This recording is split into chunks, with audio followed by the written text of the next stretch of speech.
But I say unto you, love your enemies. Bless them that curse you. Do good to them that hate you. And pray for them which despitefully use you and persecute you. Which is the first commandment of all?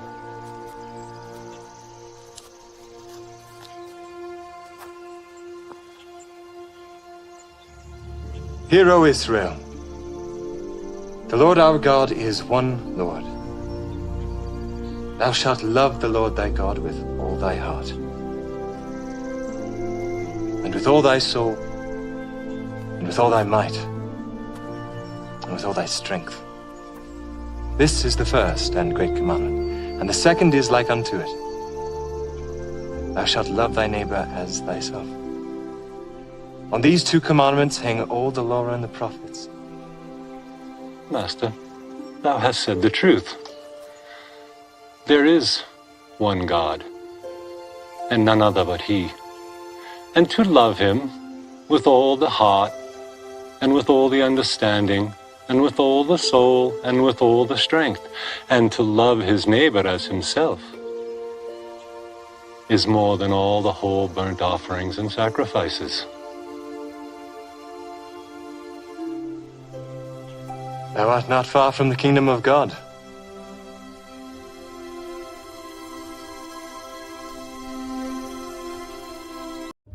Bro, why don't you... Yo, could I do a freestyle for you guys? Heck yeah, go ahead. All right, dope. I appreciate that. So, can y'all give me like some words to challenge me to use in my freestyle? What are some words? Vinegar. Vinegar? Nice. Vinegar. What do you want to do? You gotta pick one. Hurry. Towel. Towel. Towel. All right, let's get one more. Give me a complicated one. You know, really challenge me. Encyclopedia. Encyclopedia. Encyclopedia. All right, vinegar, Yeah. towel, and encyclopedia. Those are the words. Y'all ready? Yep. All right, let's get it. Off the top, I'ma win with words. Me and rappers don't mix oil and vinegar. I'm about to break it down. I'm dropping hella blessings. Adding vinegar when I be making salad dressing. I'ma hit it with the flavor. My verses are major. I be hot like islands by equator. I shock like a taser. Y'all know I'm precise. And every time I rhyme, I'm a god. Soon as the track drops, so it's making you nod. Let's hit it. Mac going off at the top. I just keep it all in motion and I'm not gonna stop. Okay, I'm all up on it and these rappers couldn't front of me. You rocking that cap by the Whiskey Bent Hat Company. Hey yo, I seen it so I must incorporate. These rappers see me beaming and then they sorta hate. I get reckless, I'm blowing up and homie they expect this. Hey yo, we about to check kids up off our checklist. I thought it was cause of my hard flow. Really it's the dog bark though that made her startled. Yeah, hey yo, it happened in an instant. Dreaming of these moments ever since when I was an infant. Yeah, we all up on it and I'm flexing. I utilize my own brain like a weapon. Hey yo, rappers doing me foul, so they making me scowl. When I spit, your brain be soaking up the knowledge like towels. Listen, I'm about to make my speech wow. All listeners while I stretch like a beach towel. Over top of the sand, check how I'm rocking the jam. I be doing the impossible, man. Said I be breaking it down whenever I'm spitting. Y'all know I'm doing that rap work. All three of us are straight up matching in these black shirts. Yeah, it's sorta like we coordinated. When it comes to flexing, dog, I'm more than greatness. I go beyond that with strong raps. I steady make contact with listeners. I be the top positioner. I spit what I envision, bro. I gotta get it done. My heart is the location that I often spit it from. Lifting you up high every time that I do this. All in my brain where the truth is. Whenever I spit, I get ruthless. Yeah, and other rappers, I really don't know what they thinking. What's that you're holding right now? Is that a pink pen?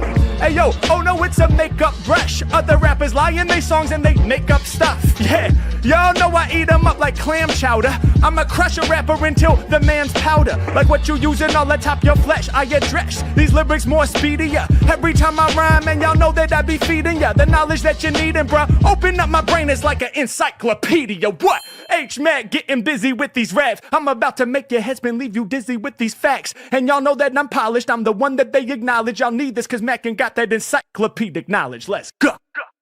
Wait, you kind of...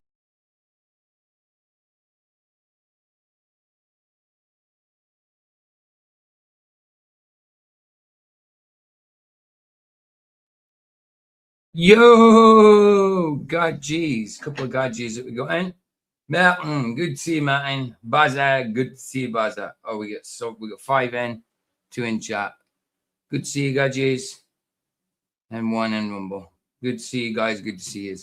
Right. Well, I make a coffee. Jim's got a long one. It's about 20 odd minutes. We'll do half of it because that's a long one. Then we'll keep the off for tomorrow. So Jim, this new one is this one. Venus and Jupiter effects, flashlight and tree obstruction. Note, some audio may be distorted. It's 21 minutes. So we'll try and do half of it. See how many people come in.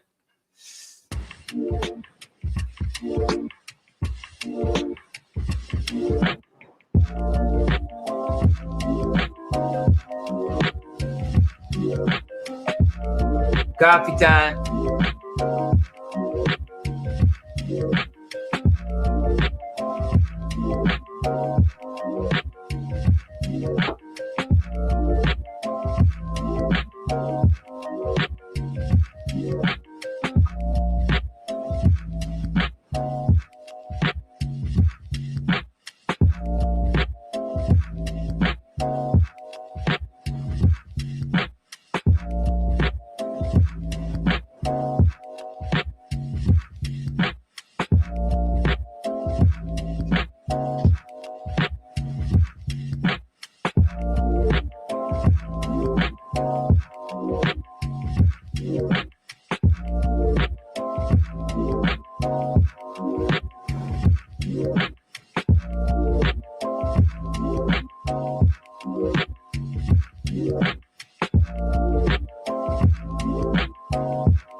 Okay, that's half of it. I'll keep the other half for the next one because it's a long one. And the video I've got an hour as well. So let's get into it. And then we've got a fight over in Rumble. Then possibly do a few episodes, or if we can find a film that's turned to HD or whatever, and we'll have a look. Just wing it. Just wing it after the fight. Right. Jim, put his link in.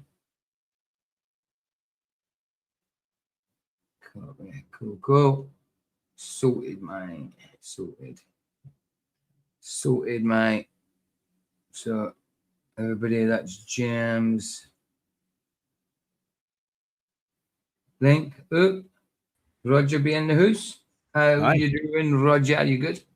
I am very good. I You just got sound- called a false Christian, and you did too by Elder Bear. They're running around talking shit, dude. Oh, really? Yeah. Well, how would he know a false Christian when he doesn't know Christianity himself? I don't know. I mean, that's my question.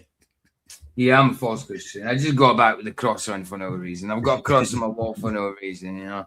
Yeah, I worship Jesus for no reason, you know. Yeah, just because it's a convenient, easy thing to do, isn't it? The thing is, when there's those type of people see us and we proclaim ourselves as Jesus followers, and they see our faults, we are faulty. We're not flawless. We're faulty because we're human and we sin, we fall into it, we do what normal people do. That's why we need Jesus to forgive us. And they think from the outside that a Christian should be Jesus himself. You know, we try to be like Jesus, but we'll never achieve what he achieved. You know? Well, So I think. I don't get it. Why the hatred? I don't get it.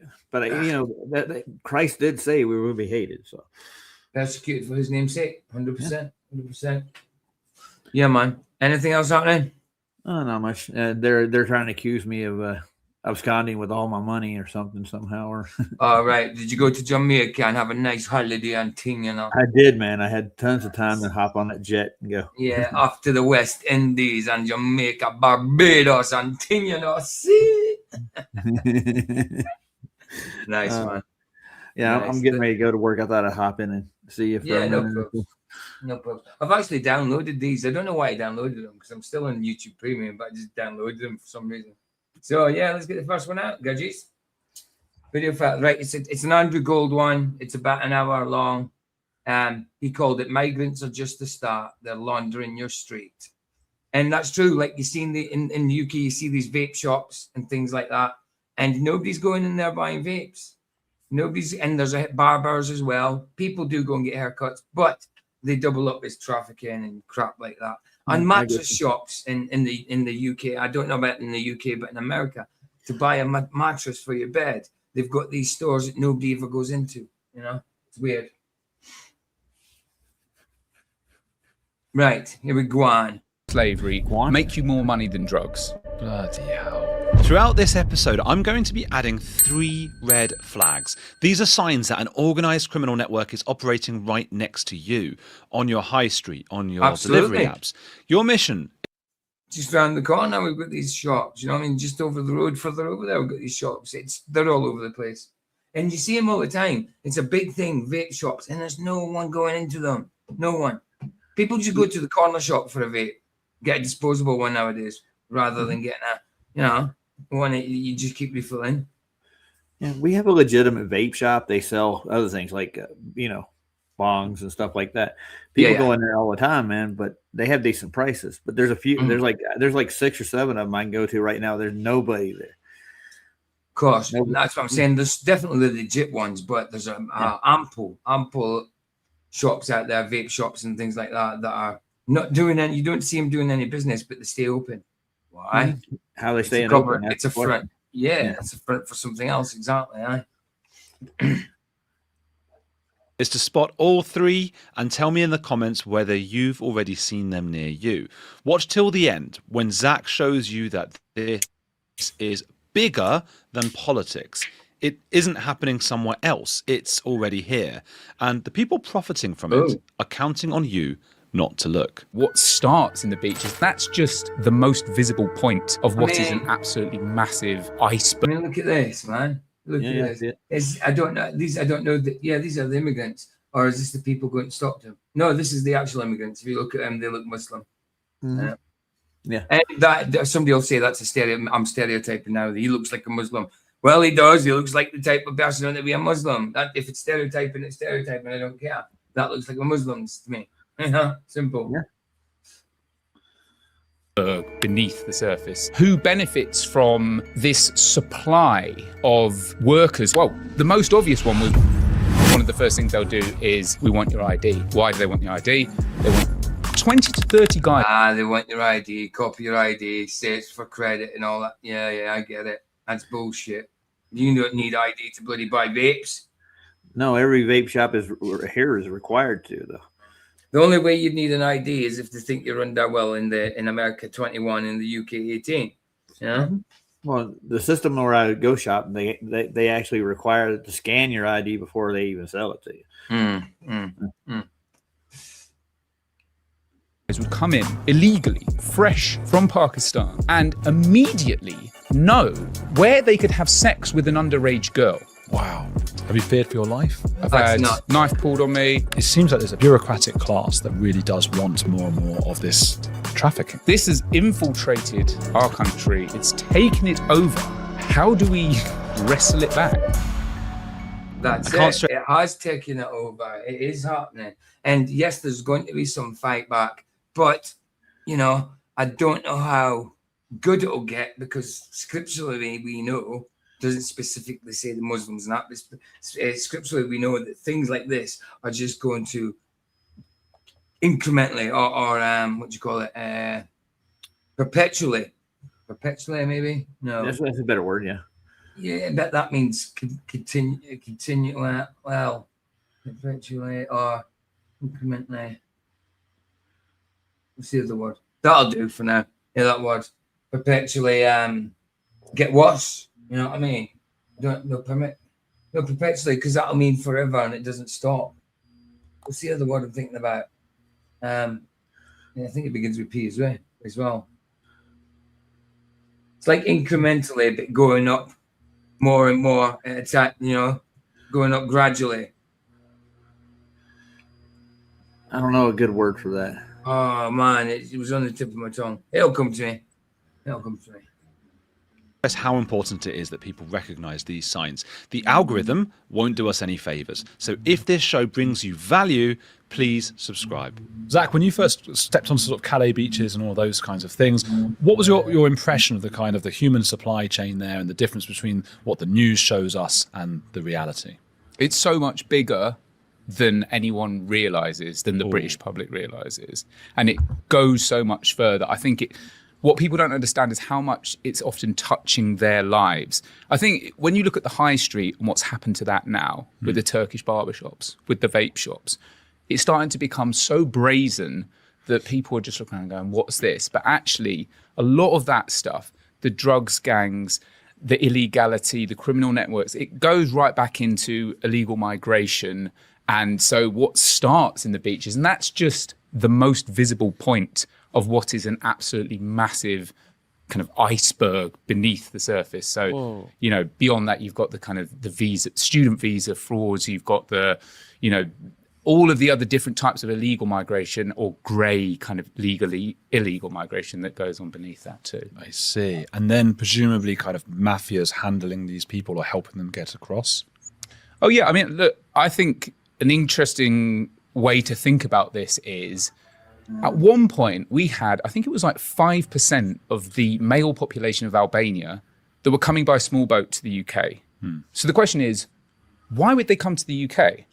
Albania's quite far away, right? You've got Greece, you've got steadfastly. I like that. I was like, that's a good word. Yeah. What I mean is like it's going to get worse, kind of. It's going to grow gradually. Yeah, it's another word like perpetual, but perpetual means to continue on forever and ever and go back and forth.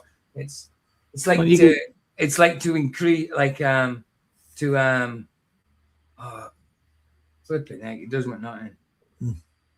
Well, you could put a choke on it and say not perpetually, but perpetual. I don't know how to put it. You got that perpetual stuck in my head. Increments. I mean, it's like incrementally, but incrementally means like bits at a time. It doesn't necessarily mean grow bigger. It's like that, but it grows bigger rather than just here, there, here, there. You know what I mean? Yeah. but I'm looking for the word. It's not progressively expanded either. It's not. Progressively is not a bad word. That'd be Yeah, but it's not that I'm looking for. It's similar. It's in between incrementally and perpetually. Yeah. Oh yeah, one more thing. All the time. Yeah. There's another guy out there called Truth Over Comfort. Yeah, he's another one. Watch out for him. Yeah. I just blocked both him and Elder Bear, period, forever, on all my channels. Wow, they don't understand why we're blocking them, because they come in to stir up strife and nobody makes any points. Nobody gets anything done. They're to stop it, you know. Yeah, that's right. I hate it when that happens.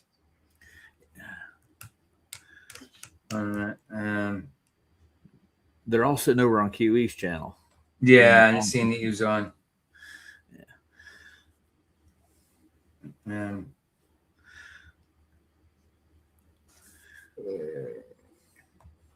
It's actually more out. Let's try that one. No, it keeps coming out with incrementally or progressively.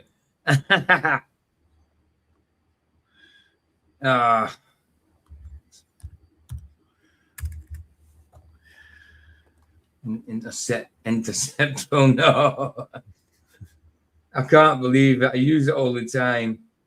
But in my head it begins with P, but it might not mean. What's it?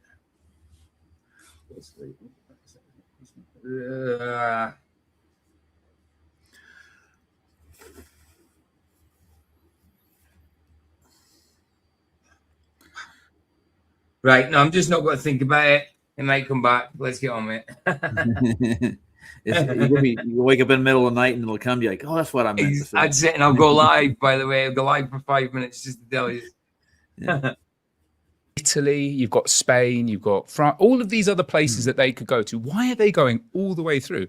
And the reason is because we've got a flourishing kind of black market, drugs market and a lot of them were kind of vulnerable young men to be plugged into, exploited by, mafias that go, like I say, they're in the high street. They're in kind of tiny little houses in parts of Lincolnshire with cannabis farms. It goes so far. It goes so far beyond what people realise. This is why I wanted to talk to you, because I think the standard response, even from me, if someone said to me, why are they all coming here? Why? And I think most of the audience would be saying this, well, we give benefits, we put them in 4-star hotels and so on. And I think that probably plays a big part in it.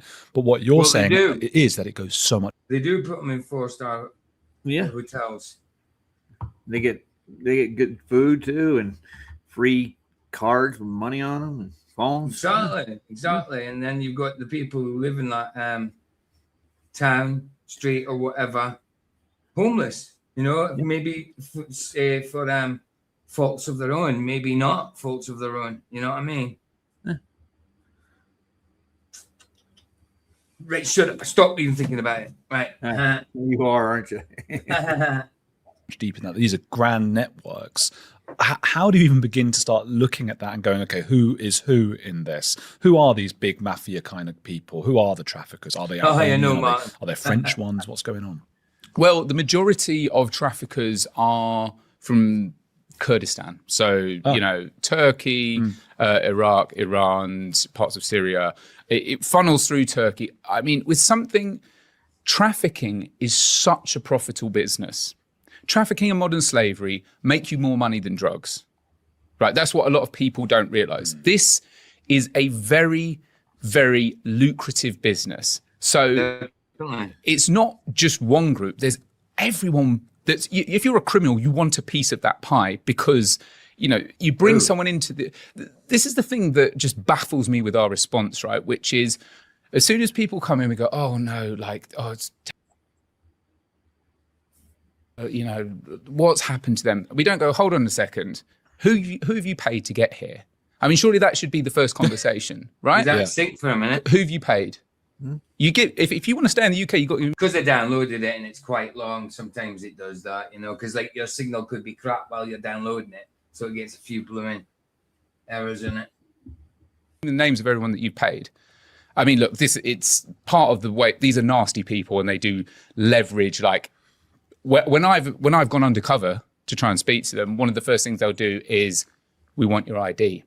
Why do they want your ID? They want your family, so they can threaten your family. So they've got that's information. That's the basis of it. But when you think about that, they've got that person. So they land in the UK and they've got a debt to a very scary person who is threatening their family. So what are they going to do?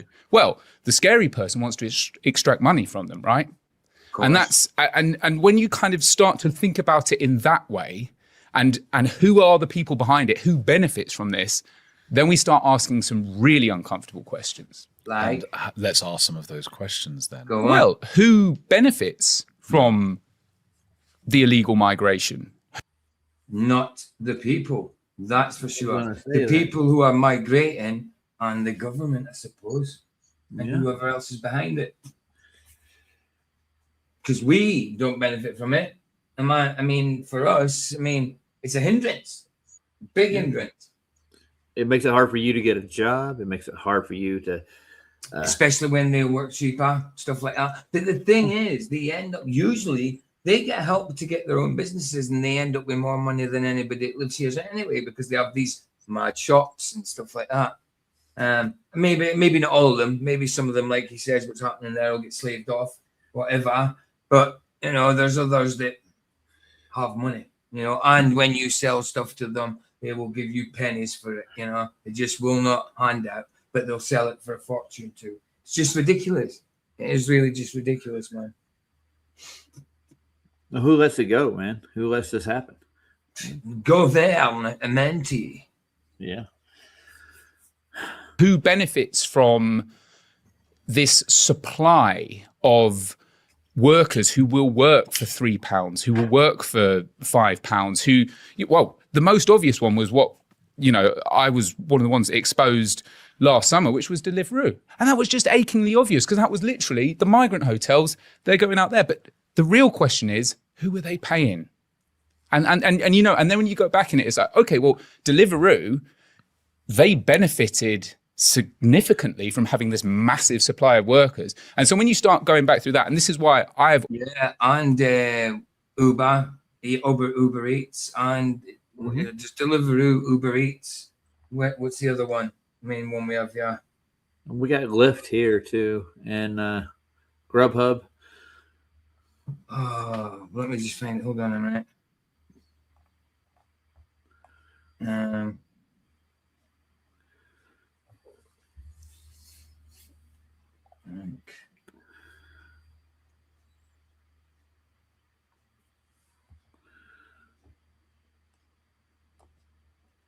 Deliveroo. Oh, Just Eat. That's what I'm thinking about. Just Eat as well. People like that, they well benefited from migrants coming in. Oh yeah. always said, if you find illegal... But the people that work there won't be benefited. It'll be the hires. You know what I mean? Yeah. Workers, illegal migrants within that... Sorry, Roger. They don't hang out after the fact. That's not their neighborhood. They'll come in, they snatch all your and go. That's right, bro. That's right. Like we seen the other day, that guy, he wants to go back home. He's in Ireland from the Tyler Olivier. I don't know if you were that. But he wants to go home, and he hasn't worked here, but he's collected money from the government, so he's probably checked it over to his place, and then he's going back whenever he can. Then he's got money over there that's worth a hell of a lot more over there than it is here. Yeah, they do that here with the Mexicans back in the day. When they started getting bigger, better jobs and stuff, all their money goes back to Mexico. It didn't stay in the States. Of course, it's ridiculous. Supply chain. You go to the top of the supply chain and you hold them criminally responsible. Right, and that would change the game, right? So this is so fascinating to me, because I think what you're essentially saying is everybody's running around going, how do we stop this? How do we stop the boats? How do we, and so on. Everyone's saying, oh, start shooting them, start doing all that. But really, a conversation needs to be had with, among other companies, Deliveroo. Well, I wouldn't just, I maybe it's a bit unfair to single out Deliveroo, because to be fair, they have tried to crack down on it. But that's the question is all the restaurants that you've got, all the convenience stores. If you go to a convenience store in London, right, a 24-hour shop, and you look at the overheads that they're likely to have for having, I don't know, sometimes you go in, they've got, 3-4 members of staff? If they're all getting minimum wage, and then you go... I'm going to London as well. If you live in London, it's friggin' dear, but yet you get minimum wage and stuff like that. You just can't live there, man. It's crazy. Yeah. Well, now they're offering, like, the kids starting up in the restaurants, like, what will you make right away? Really? Yeah, so that's completely. I mean, you've been working for, let's say, McDonald's for like the last 10 years, and all of a sudden, the guys they're hiring on now are making $16 an hour. Aye. Yeah. But you stay at your old wage. Yep. Well, that's madness. That's ridiculous. Through all the costs that you have, the business rates, all of that type of thing. Is it a viable business? Perhaps not. I mean, and I think that's the thing, which is like people are now starting to see that stuff. And those are just the most obvious sectors, you know, the ones that we interact with. That's before you get into something like construction, that's just a load of guys in high vis. I mean, what I'll say is that this is something that I am digging into, will keep digging into, and will keep exposing, because somebody's got to do it. Because like you say, often that's not the question that's asked. It's not where people are looking, is it? No. And I think you're absolutely right. That's where we have to start looking. So people's high streets then, I know you're saying that there's beyond that, there's the construction workers and things like that, Deliveroo and other apps. You're right, they're cracking down, but there are all these different kinds of apps that might benefit from foreign labour.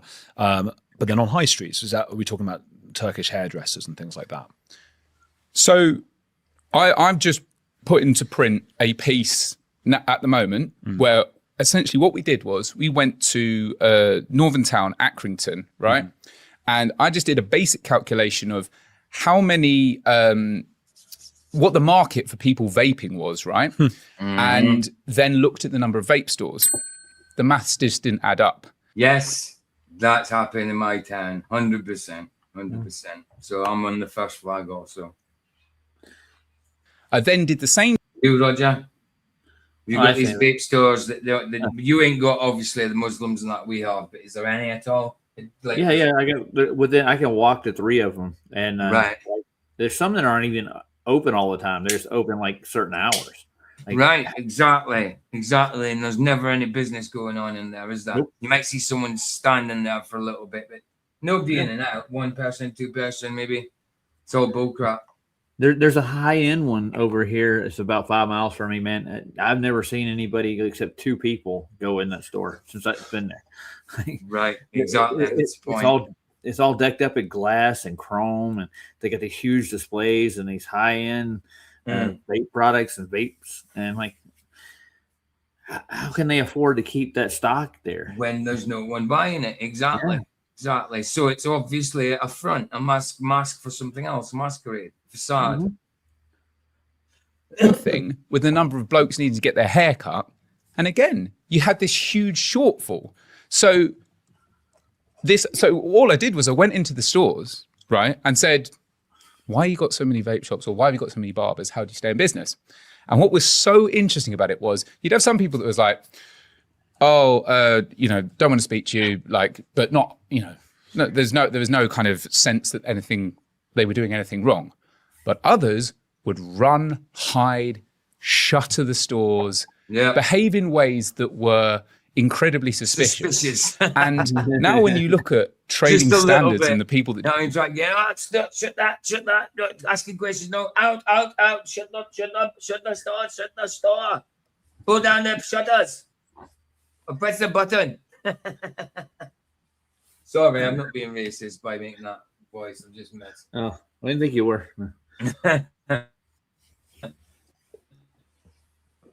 Do this on a regular basis. Ooh. They're dealing with organized crime. That's what they say. They're dealing with organized crime on the high street. And that organized crime, it links... When does that? Wow. I paused it and it carried on. There's something wrong with this bloody recording. Right. It's into drugs, as we've seen. Remove. Add. But it also links into trafficking. A lot of the places that I've gone into, and this is not just the high street, you find Pakistan and Kurdistan. The Kurdish one straight away is a lot of Afghanistan here as well. Kurdish, Afghan, Kazakh, whatever, all the stands. All the Flag. same. All the stands. Please stand up. Please stand up. Because look, Well, it's Slim again, Shady, there but are you know lots what I mean. of legitimate businesses with links to Kurdistan, but when you've got one where it's like super suspicious stuff going on in a town where there's a massive oversupply, it doesn't take a detective to figure it out. And the problem is this has been going on for so long that where do you get started with it? But I think the starting point is we need to start thinking about this as a criminal enterprise, as a criminal network. I mean, Keir Starmer, right? He tried to sort of introduce. Keir Starmer tried to introduce all things that was bullshit. Keir Starmer's a granny hammer. Keir Starmer needs to be shot. Keir Starmer, I'm glad he resigned, but it doesn't matter who comes in. It's just going to be as bad or worse. So does it really freaking matter who's in? I mean, we've got no control of what the government do. They give us a false sense of, yes, we've got a bit of a say. We haven't got no say. There's no democracy. It's bullcrapish. Yeah, but here's the question: what is his end game to all this? I mean, besides, That's getting it. rich. Yeah. That's it. What is it? Is it just about getting rich? I mean, it's certainly a spiritual thing, but do they know it's a spiritual thing? I don't know. I don't know what is the end game. Are they trying to bring on about? They try to bring the apocalypse about and think that the devil may win and they might be able to, conquer God. Yeah. Or do they think they can, I don't know, be with the devil all their life and then at the last minute go with God? I don't know. There's so many. Money. Maybe it's just money and maybe it's just about power and ruling the world. Maybe that's it. Maybe it's just ego. Maybe it's a sense of like, we run the world. We're God. I'm God. You're God. I don't know. It's mental. I thought about it myself. It's like, well, PJ, I'm gonna hop off and get ready for work. all right, bro. All right. No problems. I'll see you over in Rumble if you're about it or whatever. Yeah. All right. Bye, bro. Nice one. Yeah. Bye. This idea, but it was still in that like technocratic lawyer way of I'm going to smash them by creating some little. But really, what we need to be like is okay. This has infiltrated our country. It's taken it over. How do we wrestle it back? Basically, you're saying this is an emergency. It's being treated as a kind of on Keir's to-do list. This is actually a national emergency. There does seem to be, I'm just thinking out loud here, something. This must have been recorded before Keir Starmer resigned. More of a feeling of urgency around the American equivalent, where you see those kinds of video exposés of Somali, and you've seen some of those with the fake daycare centre. That's it. I mean, it's not as bad as the US as it is in the UK, but it's going to get that way. It's just because the US is bigger and it doesn't notice as much, but it's starting to get noticeable. Like the video we showed. Oh no, that was in Ireland. But yes, there's a lot of Muslim Somalians in America and that as well. And look at the New York thing. Who's the mayor? Muslim. And things like that, and Americans are up in arms. Why is this not as big of a talking point in the UK, or am I?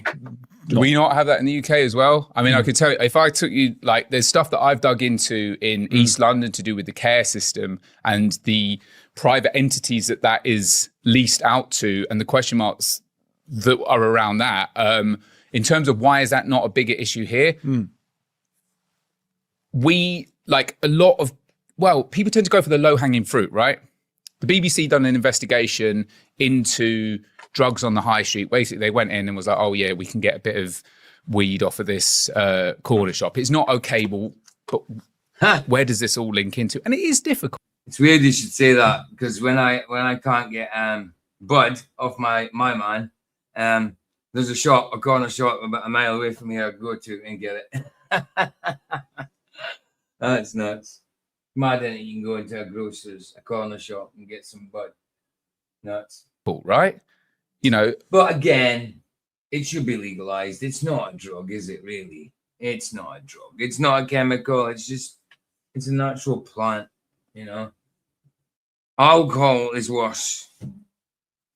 And alcohol is fine in the Bible as long as you don't become a wine bibber, someone who takes it too much to the point. It says be merry. Even Jesus got merry, But don't get steamboats all the time and that, and see yourself lying on the park bench.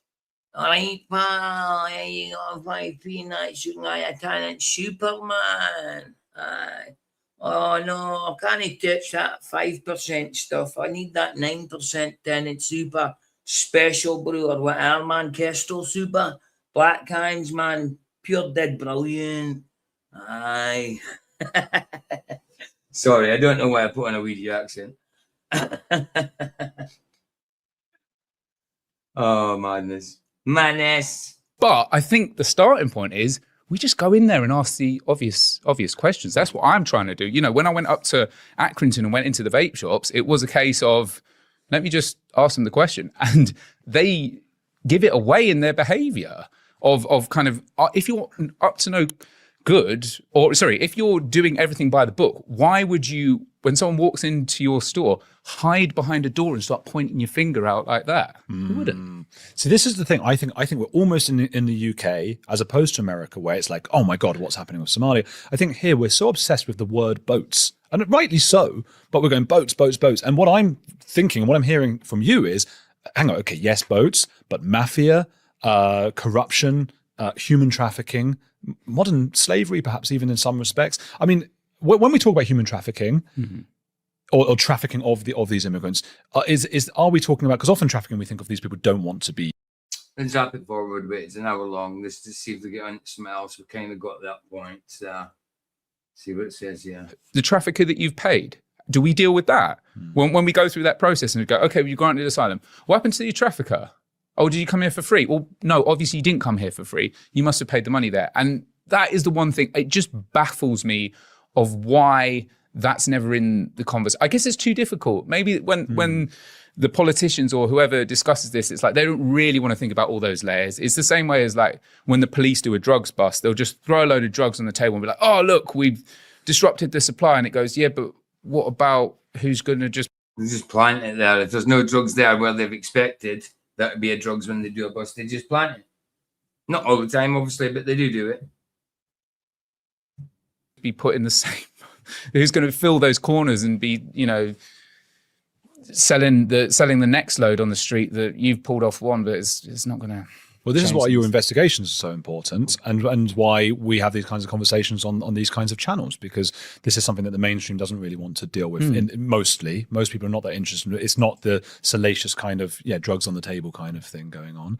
And so, are you saying that there isn't a kind of, people aren't really coming for free? There's not people who are just actually just making their own dinghy and popping over. I mean, I have heard about that. Yeah. I mean, you do meet. There's kind of. One of the things actually that people don't understand about the illegal migration to the UK is it's very, I'm trying to think what would be the right term for it. Like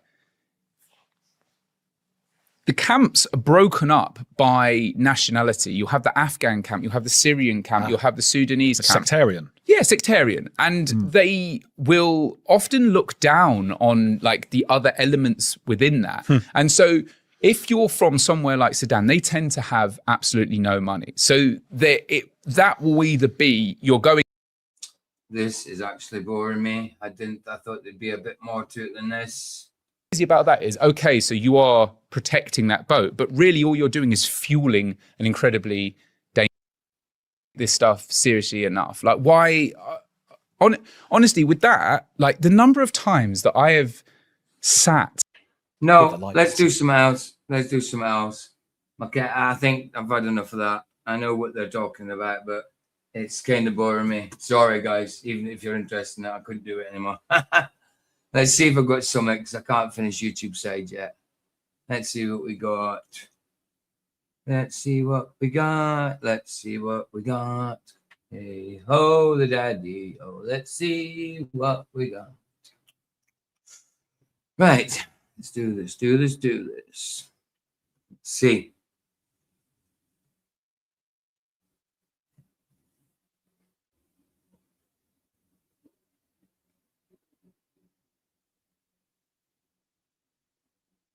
Okay. Oh,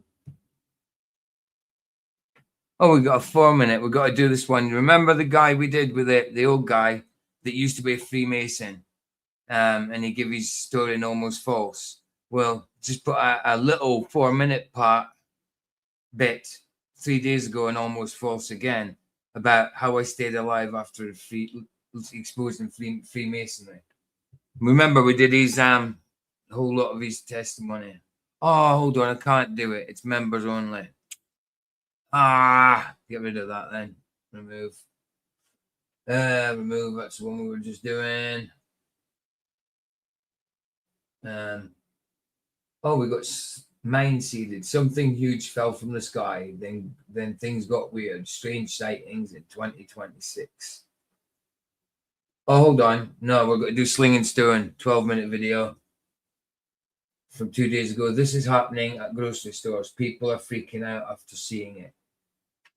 Okay, let's have a look at that. I like Sling and Stone, Christian guy, but that title intrigues me because I don't know what's going on in grocery stores. Let's have a dig.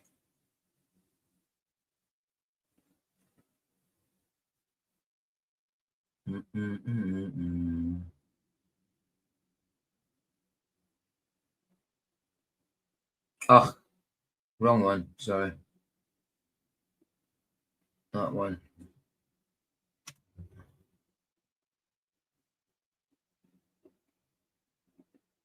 Right. Let's see what's going on. So this is Sling and Stone. We love Sling and Stone. He always gives us some scripture in that. Check out the new Krogo Smart Cart at Kroger. I'm here at a Walmart and I want to show you the electronic pricing tags that can change prices based on surge pricing. GTA 6 will have no physical copy and the price has been announced. Not only. Well, I knew that about GTA. There's bound to be no physical copy. Not nowadays. Just subscribe to it. And then even though you're paying for it, they can take it away when they want. Sorry, this is a bit of a mishmash one. I didn't really think of anything for tonight. So yeah, this was kind of last minute, and that Andrew Gold thing was boring me. So sorry. Are they charging for a feature that should be free because it came with the car, but they're also cheating you out of what they originally said that they would give. At this point, it's not even just the Bible readers and the conspiracy theorists. Everybody is starting to notice that something weird is going on. What's happening at these grocery stores is completely dystopian. Nobody wants this, and they're still moving forward with it. It's just getting completely ridiculous. People are fed up, and if you have read the last book of the Bible, it's pretty easy to see where this is all going. You've heard of smartphones, smartwatches, and smart TVs. Well, you can now add smart carts to the list as Kroger rolls out its new digital shopping carts. Aaron Rolfs shows us Kroger's newest experiment with in-store technology, digital shopping carts that ring up your purchase as you go. We bagged up some sweet potatoes, told the cart what we were doing, and then you put it right into the base and it weighs it, and the little avocado will tell you how much it weighs. I mean, how dystopian is this getting? Do people really want cameras facing them the entire time that they're shopping? Because that's exactly what these do. These are smart shopping carts that supposedly make grocery shopping so much quicker and easier, like they say every single time. It's either quick and easy or more safe, and that is how they put into place these laws, these different things like these carts, these dystopian technologies. That is always how they advance these types of things. So you've got multiple cameras on these carts, and you just grab the product and put it right into your cart, and you can skip the checkout line. It's so fast and so amazing. Well, what about when these are... All right, skip out the checkout line. You just pay it in your basket. I tell you what, that is so dystopian. Exactly, yeah, Baza, everything is so expensive nowadays. Grocery stores get out of control. I just had to put a little bit, take a bit of the title out and put another bit of the title because I did this. I put dystopian grocery stores. That's all I could think of because of what he was talking about. So, yeah, it's mad, isn't it? It's crazy. I haven't seen it here yet, those basket things. But, I mean, we have got the scanners that you go around and scan things with just to check out the price and that. But buying it in your basket, you don't even have to. Wow. You don't even have to go to the checkout. See, everything's trying to get too quick, efficient, turning it into dystopian, slowly but surely, And people think this is great stuff. I think this is all part of the beast system. Like, look, does it not say where if you don't take the mark, you won't be able to buy or sell? Like, maybe your mark in your right hand or your forehead, because not everybody's got a right hand, would be beep, beep, beeping on those baskets if you took it. You know what I mean? I don't know why I did beep, beep, beep my forehead, because I've got a right hand. Unless it gets chopped off before then. I don't know. The only carts that exist, and you say the wrong thing online, and now your cart won't let you check out. People think that that's not where this is going, but it definitely is. What? Cincinnati. You say something online, and your cart might not even serve you because you said a certain thing online. And you cut, wow, it's checking out your social media and everything while you're pushing it around. That is absolutely 100% dystopian. No doubt about it. No doubt about it. Dystopian. Based Kroger are among some of the first retailers to also develop and to deploy these new artificial intelligence digital carts, which are actually designed by Google. It says in this article from Supermarket News. Hasn't Google got their hands in absolutely everything? Let me check something.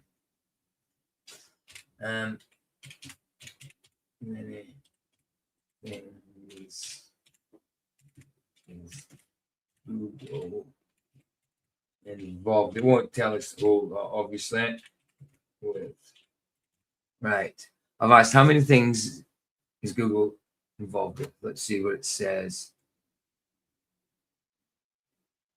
Wow. Right, and I bet it's more than that. Like, I blow it up so you can see it. Jeez. There you go. Right. So I asked, how many things is Google involved with? How many things is?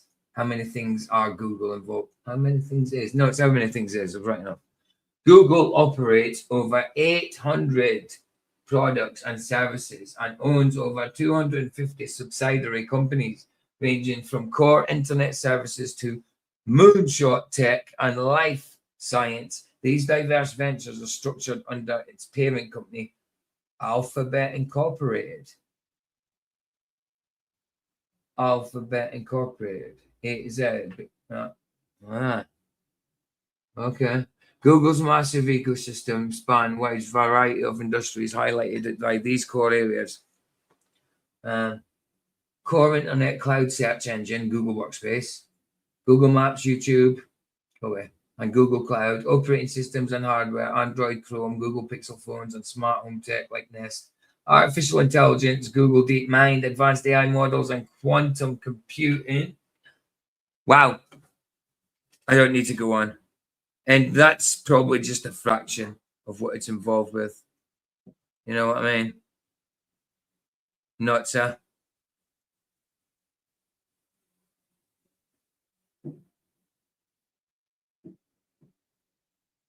.com that other brands are using this new Gemini Enterprise for CX tools, including Lowe's Home Improvement and Papa John's. And for the people who are just going to say, I don't want that cart, I don't want to use it at all, I don't want this digital dystopian future that is being implemented anywhere, well, then they just come out and say, well, we'll just create digital price tags then for those types of people. If you shop at Walmart, you'll want to listen to this, because how you see how much things cost is changing. So Walmart says that it is starting to install digital labels on the store shelves. Yeah, they're saying it expects the technology to be in all stores in the United States by the end of the year. So you scan the barcode, it can go up and down willy-nilly because it's all electronically done. Is that what it is? So one day it might be a certain price, you can go the next day buy it and it can be a different price. And nothing you can do about it because you can only buy it from the tag. If you want it, you'll accept the price. That's just nuts, man. So dystopian. What's up, America? I'm here at a Walmart, and I want to show you the electronic pricing tags that can change prices based on surge pricing. There So you as go. you know, a lot of places are starting to change prices based on surge pricing. So I don't know what.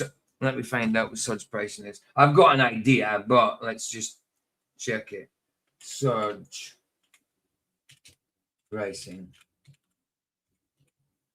Right. Surge pricing.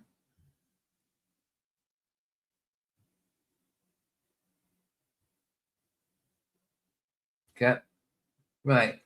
Surge pricing, also known as dynamic or demand-based pricing, is an economic strategy where businesses automatically raise the prices of goods or services during periods of peak demand or limited supply. Saying, hey, Baza in the house. Hey, what's up, bro? How you doing, brother? You good? I'm good. Hanging in there. Got something to say? Yeah, no, I just wanted to pop on, since you was talking about this stuff. I kind of been digging into it, falling down the rabbit hole of the economy lately, as it were. And It's pretty mental, isn't it? It's kind of dystopian, bro. yeah, this is the thing. This is the thing they're implementing now with the electronic price codes and the hand scanners and all kinds of other stuff. And I came across a video the other day. This lady was like, she was in the store and she was at the back of the store, and whatever she was buying said like $2 or something. And then she got to the checkout and it was like $10. See? And that's that surge pricing then, isn't it? Yeah, exactly. And then it was wild. She went and got one of the store clerks, and they went back to the shelf at the back of the store. It's like, look, the shelf says $2, $3, whatever it was. And he scanned it with his little, in-store scanner, the one the employees use to look up things, right? And right. It's like, yeah, $2, $3, whatever. So they walk back to the front of the store. They scan it again. He scans it with the in-store scanner again. And now it's like $10, $11. So depending on where you are in the store, it costs more. Depending on if you're smiling that day, if you're happy about buying it costs more. It's just, if it's lunchtime, they charge you more for your cheeseburger. They charge you an extra $1 if it's lunchtime rush. It's just, it's ridiculous. It's so like, it's just theft, really. It's just theft. Oh yeah, they're just turning the screw another turn past where it's already, everybody's bottomed out and they're still turning the screw. It's pure madness, man. It really is. So how it works: supply and demand. When more people want a service than there are providers available, algorithms. Everything's algorithms, isn't it? Everything's AI and algorithms. Ridiculous. Increase the price. The rise is meant to encourage more workers to get on the road. Oh my goodness. The rise is meant to encourage more workers to get on the road in case of the rideshare or ration out the limited supply of goods. Wow. Technology. By AI, machine learning, and digital displays, businesses can adjust prices instantly rather than relying on gradual season changes. Unbelievable.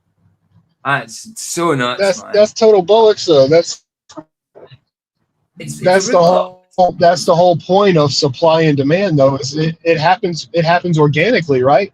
When there's more demand, right? There's a price change. When there's more or less supply. But it's supposed to be an organic thing. Now it's like they're presupposing it and just forcing it on it. Exactly, through algorithms, right? And they could just price it. They could just put it up, and because it's digital, I'm sure they could put it up anytime they wanted.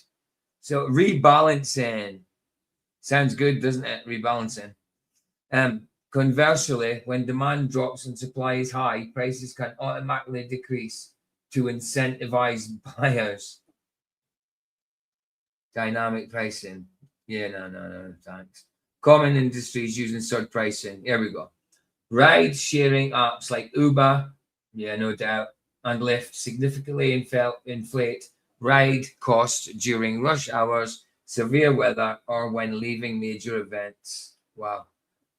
Entertainment, high-profile concerts and theme parks, example, Merlin Entertainments or Oasis Tours, often use this model to encourage large crowds and maximize profits. Hospitality and travel, food and retail.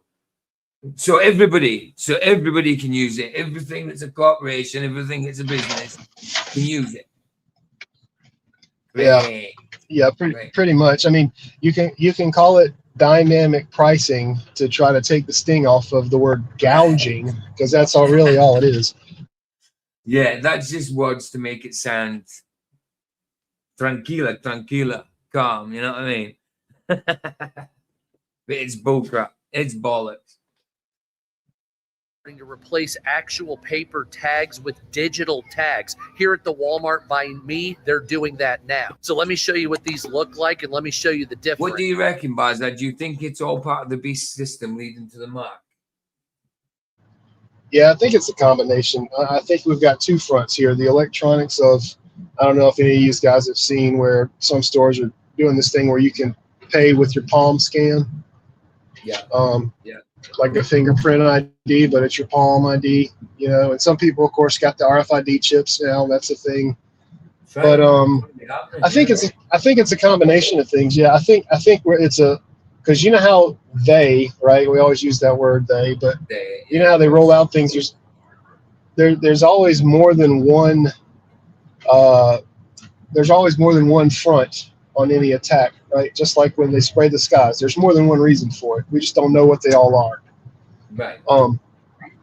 But yeah, I think it's part of introducing us to the technology so that we'll be more accepting of it when it comes ultimately on the scene. Right. I think it's that. And I think part of it is also not only to condition us, but I think part of it is to squeeze us to the point to where we're gonna be begging for a loaf of bread just so that we don't starve. Because I mean, the pricing that they're doing at the markets now, like if you live in America, you need to make like $100,000 just to survive. I'm not talking about vacations and frills. I mean, if you're just eating beans and noodles every day and keeping the lights on, you need $100,000 anymore. It's crazy. Right. And the thing is, right, I've gone back on the carnivore diet just because it's faster. The other diet was helping, but I think it's faster on the carnivore. So, but the thing is, if I get that chest thing again where I think I'm having a heart attack, then I'll know it's the diet and not to be on it, you know. But I've gone back on it, and just to eat every day, man, it's just ridiculous, man. It's just ridiculous. You know what I mean? The prices of meat is just, I mean, prices of meat have always been high, but it's just so bad. It's so bad and unaffordable to anybody that doesn't get enough money. It's so bad. Yeah, I mean, people will buy it, but they'll be short of money. Yeah. People will buy this stuff, but they'll be short of money by the end of the month. You know what I mean? Like I always am. I'm always like broke. Like, I don't know, 2 weeks before I get paid. You know, and it's hard to live. But it's just one of them. It happens. We've got to, we like, Jesus said we'll go through times like this. Scripture says we'll go through times like this. And Scripture actually says it will get worse than this, that we'll be persecuted. You know what I mean? For his name's sake. And there'll be a tribulation time where we'll be persecuted. I believe. I'm not a pre-tribber or a post-tribber. Post-trib. Yes, that means I think we have to go through the tribulation. I don't think we'll be snatched before it. I think it'd be lovely, obviously, but it's a testing time, isn't it? If we go through tribulation, it's a testing time, isn't it? Who else did? Who else in the Bible got to leave early because things got tough? Who else got to leave early? Well, yeah, nobody. Exactly. No. I mean, there was a couple of people that got taken and didn't die, but that's because they had fulfilled what they had to do. God took them. You know, there was nothing else for them to do, I suppose, and they were taken. You know, so apart from that, no, nobody. Jeez, not even Jesus. What did Jesus have to go through? It is given for every man to die once in the judgment, right? That's right. 100%. I mean, it would lovely to be snatched beforehand, you know, but that's not how I read it. That's not how I see it, and I don't think that's what Jesus said. Nor Paul, nor anybody in the letters, you know, Thessalonians. That was Paul anyway, but you know what I mean. Daniel. I mean, it doesn't say exactly the same things, but you know, it's part of it. It's great. Right, let's get this done. So here's a digital tag. These prices. QR codes, no doubt. No doubt. And we've seen, and the thing is, how long have we seen QR codes for now? Years and years. So we're so used to them. So people will have a look at that. Oh yeah, good beat. Brilliant. You know? I Yeah, think it's great. they've got these in my shop now. Mm. In my neighborhood. Really? These electronic ones, yeah. Hey, hold on. Let me pause that really still and see if my phone will scan that. Change. Right, let's have a look at. I'm going to see if my phone scans that. Let's see. Please do it. It'll be so fun. Right, let's have a look. Come on. Where are you? It's got it. Come on, show me. Ah, nice. Good at this. I'd be surprised if it's still 248. I'll show you. Hold on. Let's do that and do this. That's what it came up with. You see it? You can't see the price or anything. I'll read it out, but that's what it came up with. Exactly what it's on there. Managed to scan it. Right, so it says, right, Spanish, Espanol, now available. Visit the Prego store. Prego creamy tomato pasta sauce with ricotta cheese, 23.75 ounces jar. Pack size, single, out of stock. Single, $248. But under it, it says 10.4 cent. Oh, 10.4 cent an ounce. So it breaks it down in ounces. Wow. 6-pack, 14.16. Right. Price when purchased online. Let's see if it says that information dot. Let's press it and see if it says prices vary or whatever. Price term and availability may vary online. There you go. In stores and in app. Item ordered online may be available for pickup at stores. Shipping or delivery. Some items may be available from marketplace sellers who set their own prices and are not eligible for price match. Items sold online by Walmart may be eligible for price match. See up. Yeah, there you go. So yeah, that's what it does. Hey, Jolly Man, how you doing? Good to see you, brother. How come you haven't got a spanner? Oh yeah, I took them all off everybody ages ago. There you go. There's your span. Not your spanner. There's your shield, bro. There's your shield, man. Good to see you, bro. Right. Back down, PJ. There we go. So yeah, it scanned it. Fair play. Right, let's continue. Change at a moment's notice. Yep. And they do throughout the day. Every single one has been changed to a digital tag. So these prices will go up 3 or 5 cents depending on what time of day it is. And so it rises up and down throughout the day. It's not just like over a period of a few days or weeks. It can go up and down during the day. That is absolutely ludicrous. Because I guarantee when they do that, they put it up more than they put it down. You know? Or they put it up, just say like. Yeah, some of the fast food restaurants are trying it now. So like. Yeah, no, carry on. You say they put it up like 3 cents in the day. And I might be getting spotty here. Can you still hear me? Okay, yeah, I can hear you. I think there's a little lag though.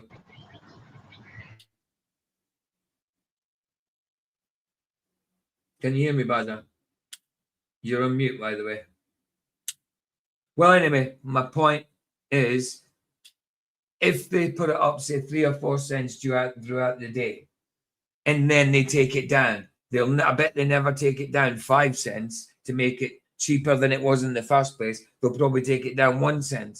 You know what I mean? So it's still more expensive than it was at the beginning of the day. It's just a big con, man. You know what I mean? Can you hear me, Baza? You're on mute, by the way. I didn't mute you.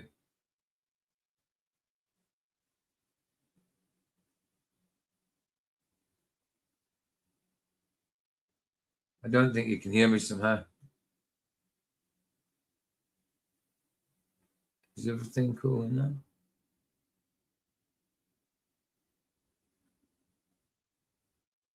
All right, cool. Yeah, I thought I'd stop weighing live for some reason. Right, let's continue. They'll go up when more people are here shopping, and they'll go down when fewer people are here. So let me show you the difference. Here's an actual tag, and then here's the digital tag. See, they look identical, but this one is a digital tag. You can even scan it and change it, or it'll change depending on if they program it. And this is the paper tag, and this is on every single one almost. And you can see here behind the glass. Wow. So this is happening at every Walmart across the country, and this will be happening at every grocery store across the country at some point. They can literally take these prices and change them up and down a couple of cents throughout the day and make millions. And then they'll include. Saying Bazza in the chat. Back in the pit, bad service. No probs, Bazza, no probs. Incrementally raise them so it'll always be higher. See, look at these prices. These prices are indicating that they've raised them and lowered them slightly throughout the day, and they have. There's videos. Like I say, when they raise it, say they'll put it up 3-4 cents. When they take it down, they'll only take it down 1 or 2, so it's still above what it was at the beginning of the day. Big con, man. Those online showing these prices changing, and they're also planning on using your phone data to change the prices as you're perusing the products. That's not happening now, but that's coming in the future. So a price just for you for profit personally. Everyone walking around has a cell phone, right? And this can be pinged, and a lot of information can be given from it just from the Wi-Fi in. It's like when you have, like, we've got debit cards. When you go past the store, like Sainsbury's, like a supermarket, whatever, and they use those machines that use it, scan it, they can actually know you're there outside from, I don't know, 75 yards away or whatever. They can't take money off you or anything, but it indicates that you're there. And then that's when you start getting pings on your phone for advertising Coca-Cola or this, and, you know, trying to entice you. It's all there. It's all there, and it's all being done electronically. It's been doing that for years, but this is getting beyond a joke. These different buildings. So just imagine you say the wrong things online, you vote the wrong way, you don't get a certain shot, you don't want to put something on your face, then you start walking around the store. 100%. COVID remembrance. And maybe you see even a price hike on some of these tags. You get an extra 10% on top of your prices because you're not following the rules. Or maybe if you really don't want to follow the rules and you've been blacklisted, then when you walk up to the different things in the store, the price tag says not eligible. You can't shop here. People think that. That's nuts as well. Like, it's not only making the prices go up and down and with an algorithm, it's also checking out your social media. And if you have said anything, it seems untoward, you know what I mean? Then it's bloom, bang. You know what I mean? You can't shop here. Absolutely dystopian. Hey, Erin, sister, how you doing? Good to see you. Good to see you. Good to see you. Isn't that mad, Roger? Isn't that mad? It's nuts. That is so nuts. Isn't Cheez-It Mandela affected? Type of thing couldn't happen, but the book of Revelation tells us one day it definitely will. Right. It certainly does. We won't be able to buy or sell. And what's kind of happening there? Can't buy or sell because you said something untoward that they think is untoward on social media. Absolute crazy nutness. At the same time, what we're seeing with video games and digital consoles like the Xbox, and even with new automobiles, it's absolutely insane. This guy here that's in the background, I watch a few of his videos. He's quite good, actually. Can't remember his name. I don't even know if I'm subbed, but I see a few of his videos. He's quite good. Everything is moving in this direction, and this whole subscription thing that all these companies are trying to put into place is definitely going to Joking in the whoos. Good to see you, Joe. Good to see you. Always a pleasure, man. Be a form of power that is abused. GTA 6 will have no physical copy, and the price has been announced. That's no surprise. But I have heard GT6 is going to be more AI than anything. No, like the NPCs, they've got to be more realistic. You know, you have to buy things literally and stuff. It's crazy nuts what it's going to be like. Crazy.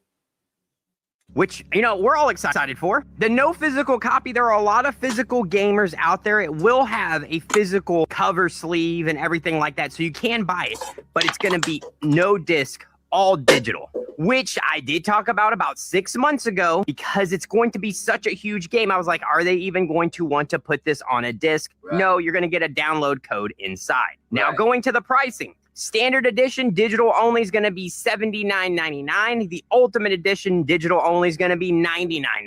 This does not mean you cannot buy the artwork in case. You will still be able to buy that. But is that Johnny Man? Apparently, most food is natural and grows. Some people claim you can create your own food and is more healthy than processed foods. Create your own food. They think that? Wow. No thanks. Exactly. That lab grown food, not for me. But do we know if we're actually eating it? I've seen people online catching it out like chicken. It's all stringy and noodly. Weird stuff.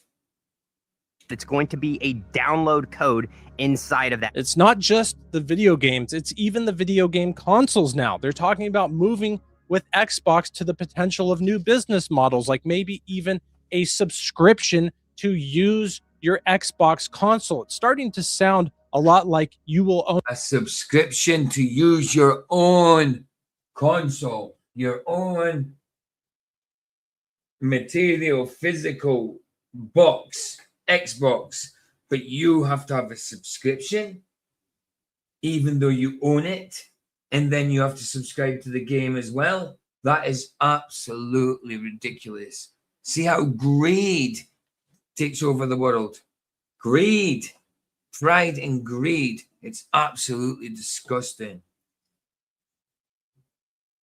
Nothing and be happy. I think we've reached a point where it will be hard to imagine that mass audiences can afford thousands of dollars to spend on a console generation. I think we will start to see radically different business models that we never expected start to come into orbit later this year. We will continue to look at new business models, I think, is what is needed for console, rather than just the most premium high performance console in the world. So you get off work on the weekend and you're going to the store, but their digital carts are down. So good thing they have the digital price tags still put in place. And your goal is to go home that night and buy GTA 6, but you won't own the actual copy. You'll have to buy a digital one on an Xbox console that you will now have to rent on a subscription basis. Oh, but wait, you can't even make it to the grocery store because you forgot to pay for your subscription to drive your car. It is charging us $600 a year to keep all of our functions on our 2025 Camry after we've owned it for a year. Let's go ahead and dive into what it is. Well, everything's a subscription nowadays, so it shouldn't be too surprising that cars are now wanting a subscription as well. And after a year, Toyota expires some of the vehicle functions. So what are those functions? Well, probably the biggest thing that expires after a year is remote start via the Toyota app. So you used to be able to, from anywhere, open the app and remote start your vehicle to get it cooled down. That's no longer a thing after a year. You also lose the digital key functionality, so you have to take your keys everywhere with you. You can no longer use your watch or your phone. Wow. Another big thing that expired is our navigation. Despite us buying the... That is absolute crazy. It's control over everything and what you own yourself. So if they control what you own, you don't own it. You just pay for it. Absolutely nuts. Crazy. Anyway, that I was saying about rich people, the greed. They just want more and more money. Can't take it with them. You know, Jesus talks about that, doesn't he? Jesus says, well, and when Jesus saw that, he became very sorrowful. He said, how hard is it for those who have riches to enter the kingdom of God? So Jesus says, for it is easier for a camel to go through the eye of a needle than a rich man to enter of God. And those who heard it said, who then can be saved? But he said, these things which are impossible with men are possible with God. Then Peter said, see, we have left all and followed you. So he said to them, assuredly, I say to you, there is no one who has left house or parent or brother or wife or children for the sake of the kingdom of God Who shall not receive many times more in this present time and in the age to come eternal life? You know? So, yes, it's easier for the camel to go through the eye of a needle than for a rich man to enter the kingdom of God. And yes, can you imagine a camel going through the eye of a needle? But it doesn't actually literally mean like a sewing needle. I think it was like a metaphor for some kind of gate, wasn't it, Vaza? The scripture here, wasn't it a metaphor for some kind of gate? You know, the camel going through the eye of a needle. That's yeah, that's what I've heard. That's what I've been told, that there's some mountain pass in the area there with a very small opening that only a person can barely fit through or something. Right, exactly. It doesn't actually mean a sewing needle, but it doesn't matter. The point is still the same, whether it's a sewing needle or whether it's a small pass in a mountain, But that's what Jesus says about rich men. People that love money, mammon, that have them as the master, but try and have the second master, Christ. And you can't have that. You can only have one master. Right. High-end XSE trim level with the big screen. When we tab to the navigation menu, guess what? It's now expired. And if I hit get started, all it wants to do is sell me the subscription. So how much is the Surely, man. So PJ is decoding the true word. 100%, brother. Bless you, man. Bless you. What's that? It just pushed out the ground. What did? Oh, right. Yeah, I got you. Point and needle. Where are you going with this, PJ? Point and needle. Don't sit on a needle if you're a rich man. No, I'm joking. That was my point. It's easier. It's you can't have two masters. You can't love money then love Christ. subscription? Well, $15 a month is the entry-level price. If you want the app functionality with things like navigation, which I feel like... Thanks, guys. I'm going to grab something. Oh! Oi, oi, oi.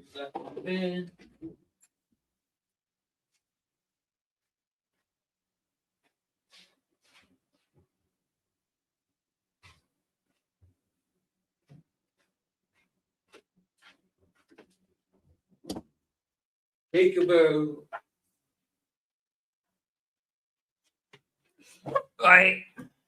Right.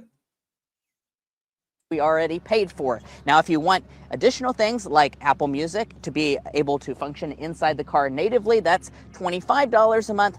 And then if you want Wi-Fi on top of that, that's an additional $25 a month. So yes, you can spend $50 a month on this Camry in subscriptions, $600 a year. This is now currently on a Toyota Camry that's sitting at around $40,000. And to get everything out of it, you need to pay an extra $600 a year. This is still not so. This is something you're meant to own, man. It's all nuts. It's all nuts, And it is. You can see the process of the system of the beast going towards the mark. Man, you can absolutely see the process, especially in our lifetime. What are we? Generation X. Are we? We're Gen X. I'm Gen X. You will own nothing, and you will like it, and you will eat the bugs. Right. We're going to need our protein from somewhere. Have you seen that in the shops yet? Say it again. Have you seen that in the shops yet? What? Is there bugs in the shops? Dried bugs and stuff? No, they're the thing that's coming out in a lot of shops now is the lab grown meat.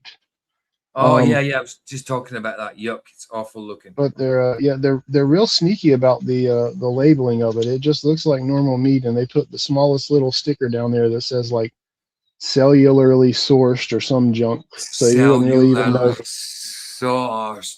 So they put it in technical terms for someone that's a layman that doesn't know what that means. They'll just think, man, that just means it's certified or something. You know what I mean? Yeah, they just think it's better or something. I don't know. You wouldn't know if you didn't know to look for it. You'd have no idea what you were buying. Right. Right, exactly. Hey, Terry, how you doing, man? Good to see you. A Mercedes or a BMW, Audi, something like that. This is still just a Toyota at the end of the day. So every car manufacturer is rolling this kind of stuff out to still squeeze out a little bit more money from you at the end of the day. Cars selling subscriptions to unlock features they already put in. It's not even just squeezing the last drop of money out of you. It's squeezing the last drop out of you every month. Every month. It doesn't come to an end, you know? Well, that's the business model, because if you buy a car and you pay for it, then that's a one-time transaction, right? But if I got you having to pay for your auto start or your XM radio or your extended warranty, then I got a monthly customer now. I got a customer for life. Right. But it's madness. And you've seen about these all these fires in scrapyards as well, junkyards, scrapyards. And I think it's just, I do believe that they're doing that so people can't continue using their old cars, and once they die out, what they have to do if they buy a new one? Get an electric one. Hey, nice one, Tesla. Nice one, Elon. To the car should be illegal. I agree. That's ridiculous. Charging for a remote start in 2025 is diabolical. Toyota's lost their minds. I keep seeing TikToks about people being mad that they have to pay for a subscription to be able to use features of their car, like starting your car, locking, unlocking, like seeing all the things on the app. And when I first got my old car, they gave me 3 free years of that service of the Mazda app. And I was like, okay, cool. But I don't think that my dad's going to be paying for that. Hold on. So she's got an app, she's got a car, and she has to have an app for the door to open, an app for, I don't know, air conditioning, and an app for something else. That's what it sounds like to me. If you want to, how some cars have like the remote start function, right? So you can start it from the house, whatever. And then of course, a lot of times on the key fob, you'll have the lock and unlock,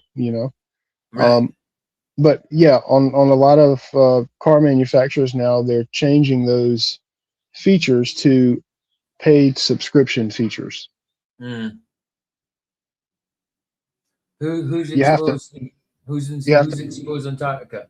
Sorry, I was just seeing something in chat. Sorry, carry on, Barza. No, you're good. Yeah, no, I was just saying you have to download the app and pay the monthly subscription, to be able to use like your auto start and things like that.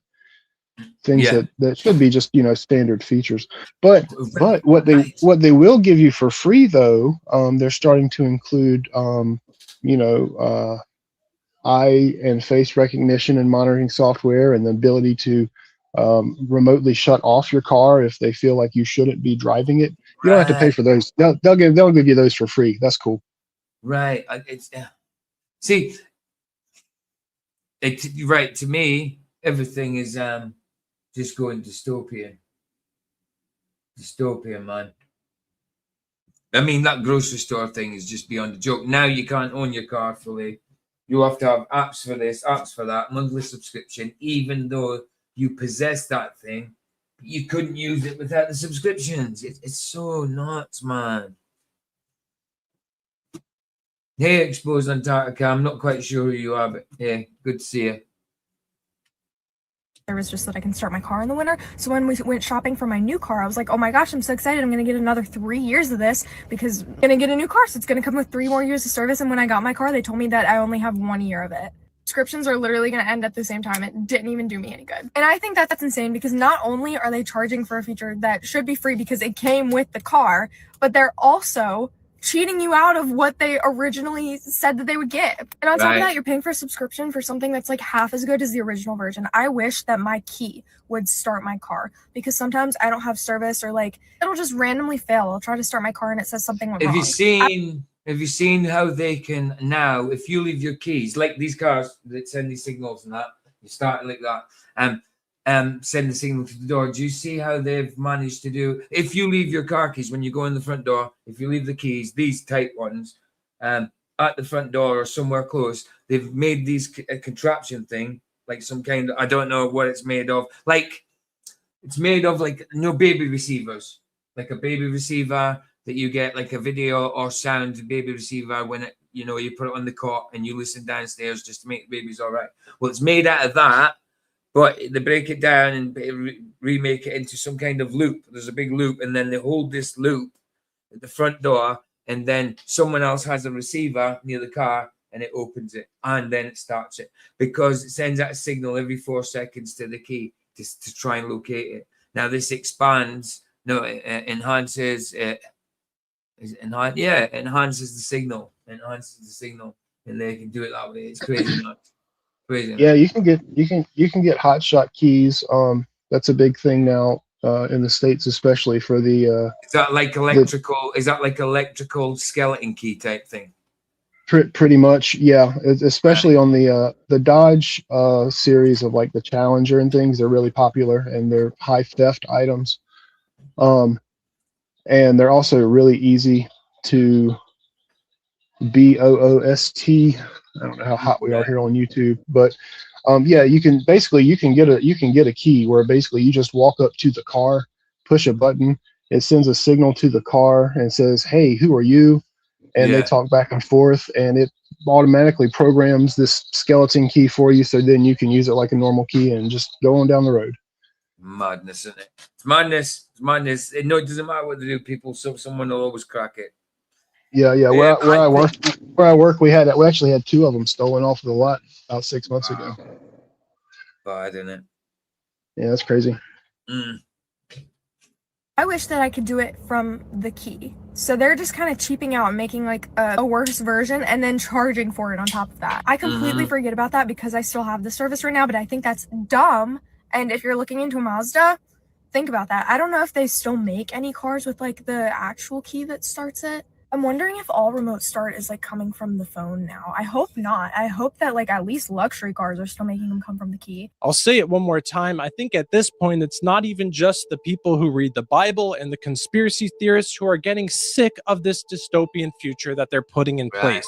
And to think that this stuff will... But again, scripturally, it doesn't give it details about exactly how it will happen. And what it entails. It says what will happen, but not every single little complex detail of it. But we can see scripturally that scripture is true, prophecy is true. This is happening. What's happening, what it says in Revelation, is happening. We're there. I mean, it's not long. I mean, I obviously can't predict when he'll be back, but I think we don't know the day nor the hour. But do you think we could know the season? What do you reckon, Baza? I think if you don't see the season, you might not have your eyes open. Exactly, 100%. So we'll know the season when it comes. We just don't know the day nor the hour. 100%. Will not be abused as a form of power against people is absolutely insane. It 100% will be. Just like in the book of Revelation, what does it tell us? There will come a day when people can't buy or sell unless they submit their life themselves and get the mark of the beast and to follow the beast and accept his ways. And again, you can see all that coming to fruition. Not that you can call it fruit, but it's just a terminology. Well, it's a bad fruit. It's a bad fruit, I suppose. Guess how they're going to enforce that? By not letting you use your Xbox, by not letting you buy video games, by not letting you shop at the grocery store, and not letting you use your car. Right. It is going to be implemented by this digital dystopian system that they are putting in place this very day. Right. Oh, it's finished. Okay.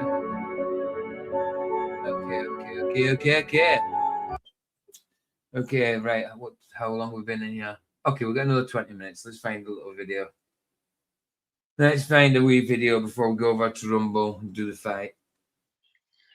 With the shops though, just kind of a side note, I saw this guy also on YouTube. I don't remember his channel, but he's been going around to a lot of the shops and finding like that in the meat department, you buy a steak or whatever, and now it's something stupid like $20 a pound. But what he's finding is that they'll have it marked, $20 a pound, and then it'll have it as a 4-pound roast. You go take it and put it on the scale, and it's actually like 2 2.8 pounds or 3.2 pounds. It's not anywhere near what the actual weight is. They're just blatantly ripping people off now. Exactly. It's a rip off no matter what. No matter what. Even like you say in weight, they'll tell you it's a certain weight, and like you see a weight. Even back in the 90s when I worked in the fish yards, what they did is we froze, like, fish got filleted, took in, got beheaded, gutted, filleted, and then processed and put through a freezer, like it's on a conveyor belt, and it freezes, goes in one end, comes out the other end, and freezes. But what happens when it goes through? It's sprayed with water. The water freezes on top of it. It gets weighed with the water on top, So it's always heavy. Oh yeah. With the water. Yeah, it thaws out. It's lighter. Yeah, and I mean that's bad enough. But I mean, if you're selling me if you're telling me that you're selling me a 5-pound bag of potatoes for $10, and I get home and I've got a 2.5-pound bag of potatoes, that's not even, I didn't even agree to getting ripped off at that point. I'm already getting ripped off at $10 anyway for the 5 pounds. I agreed to getting ripped off that bad, but now you're just lying to me on top of it. Exactly. It's ridiculous. Okay, we've got a 15-minute video here. I don't know if I know this channel, Signal 33. I saved it a while ago. When did this video come out? 12 days ago. And it's called What If the Earth Was Actually Flat? So let's see what it says about it. Funny thing that. What's that? That's a funny thing that. What if the world was actually flat? What if it was? What if it was? But Signal 33, it's a bit dodgy, isn't it? Anyway, disclaimer, the script is a work of alternate reality fiction.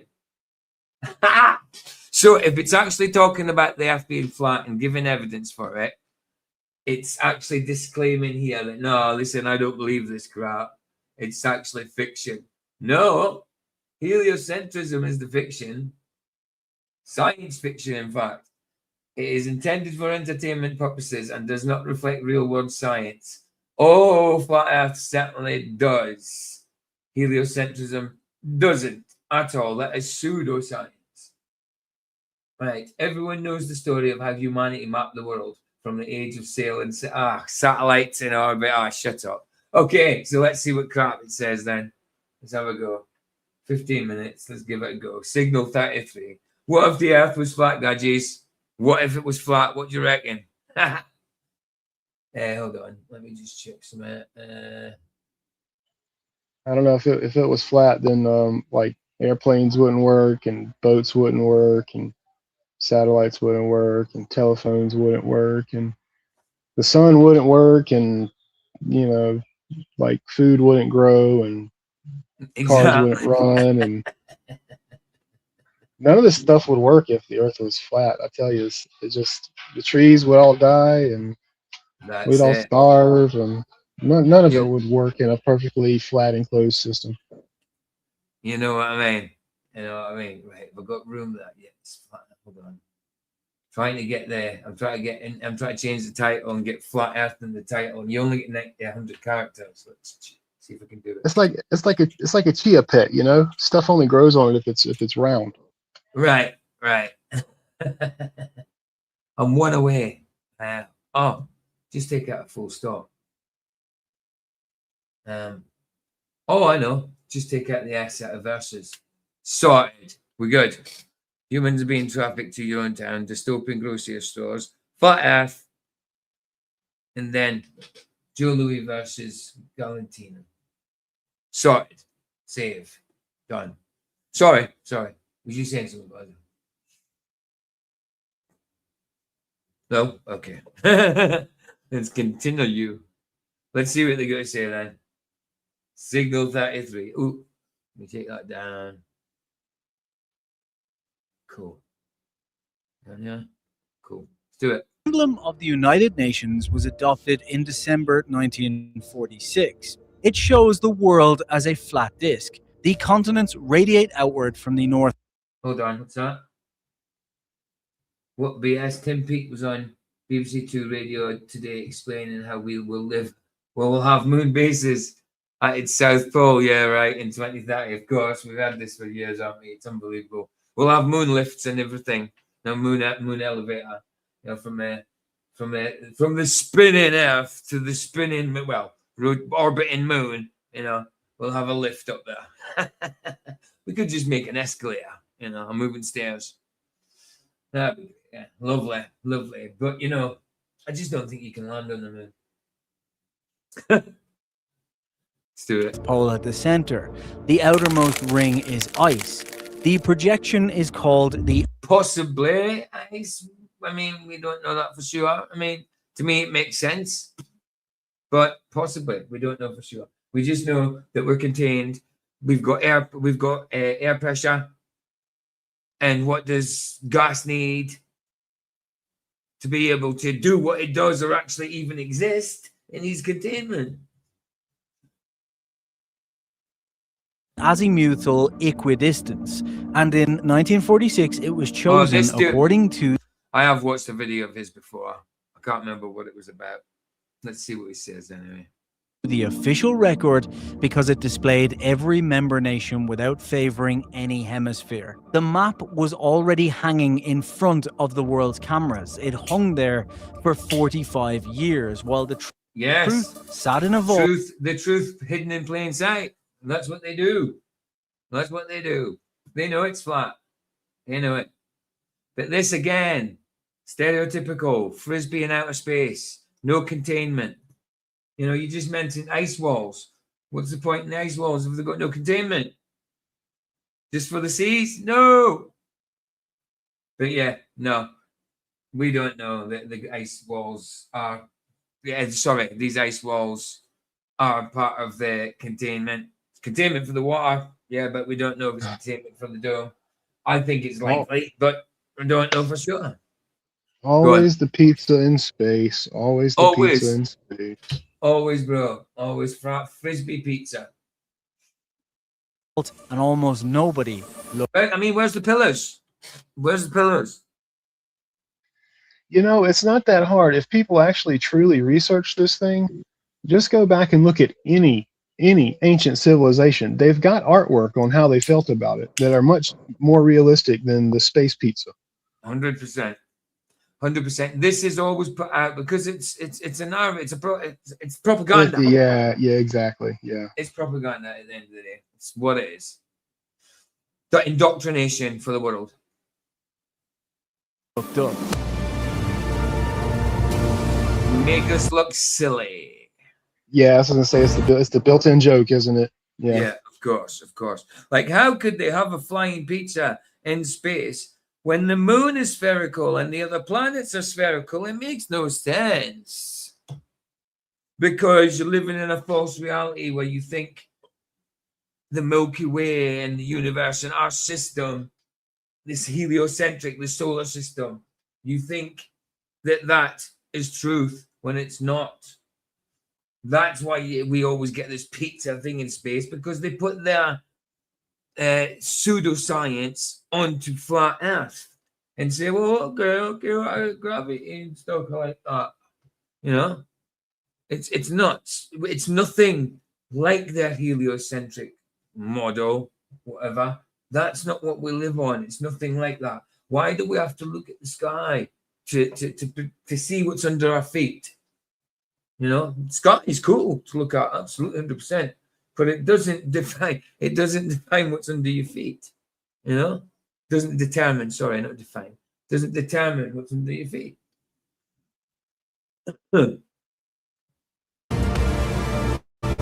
Signal 33. What if? What if the Earth was actually flat? Wouldn't that be mental? Wouldn't that be so mad? It would be quite crazy. Wouldn't it? Could you imagine?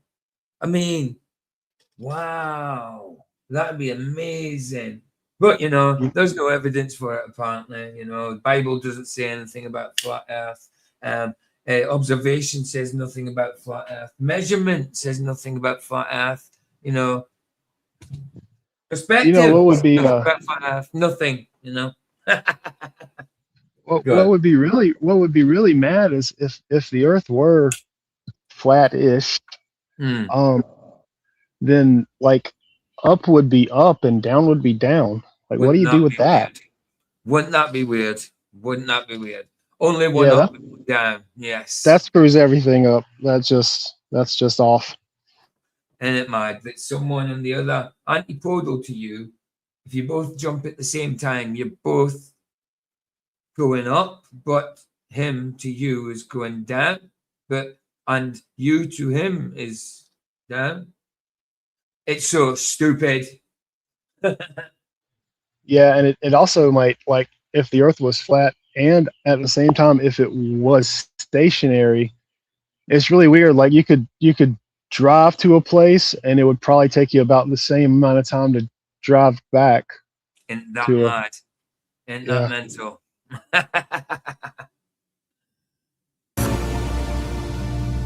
This is alternate right.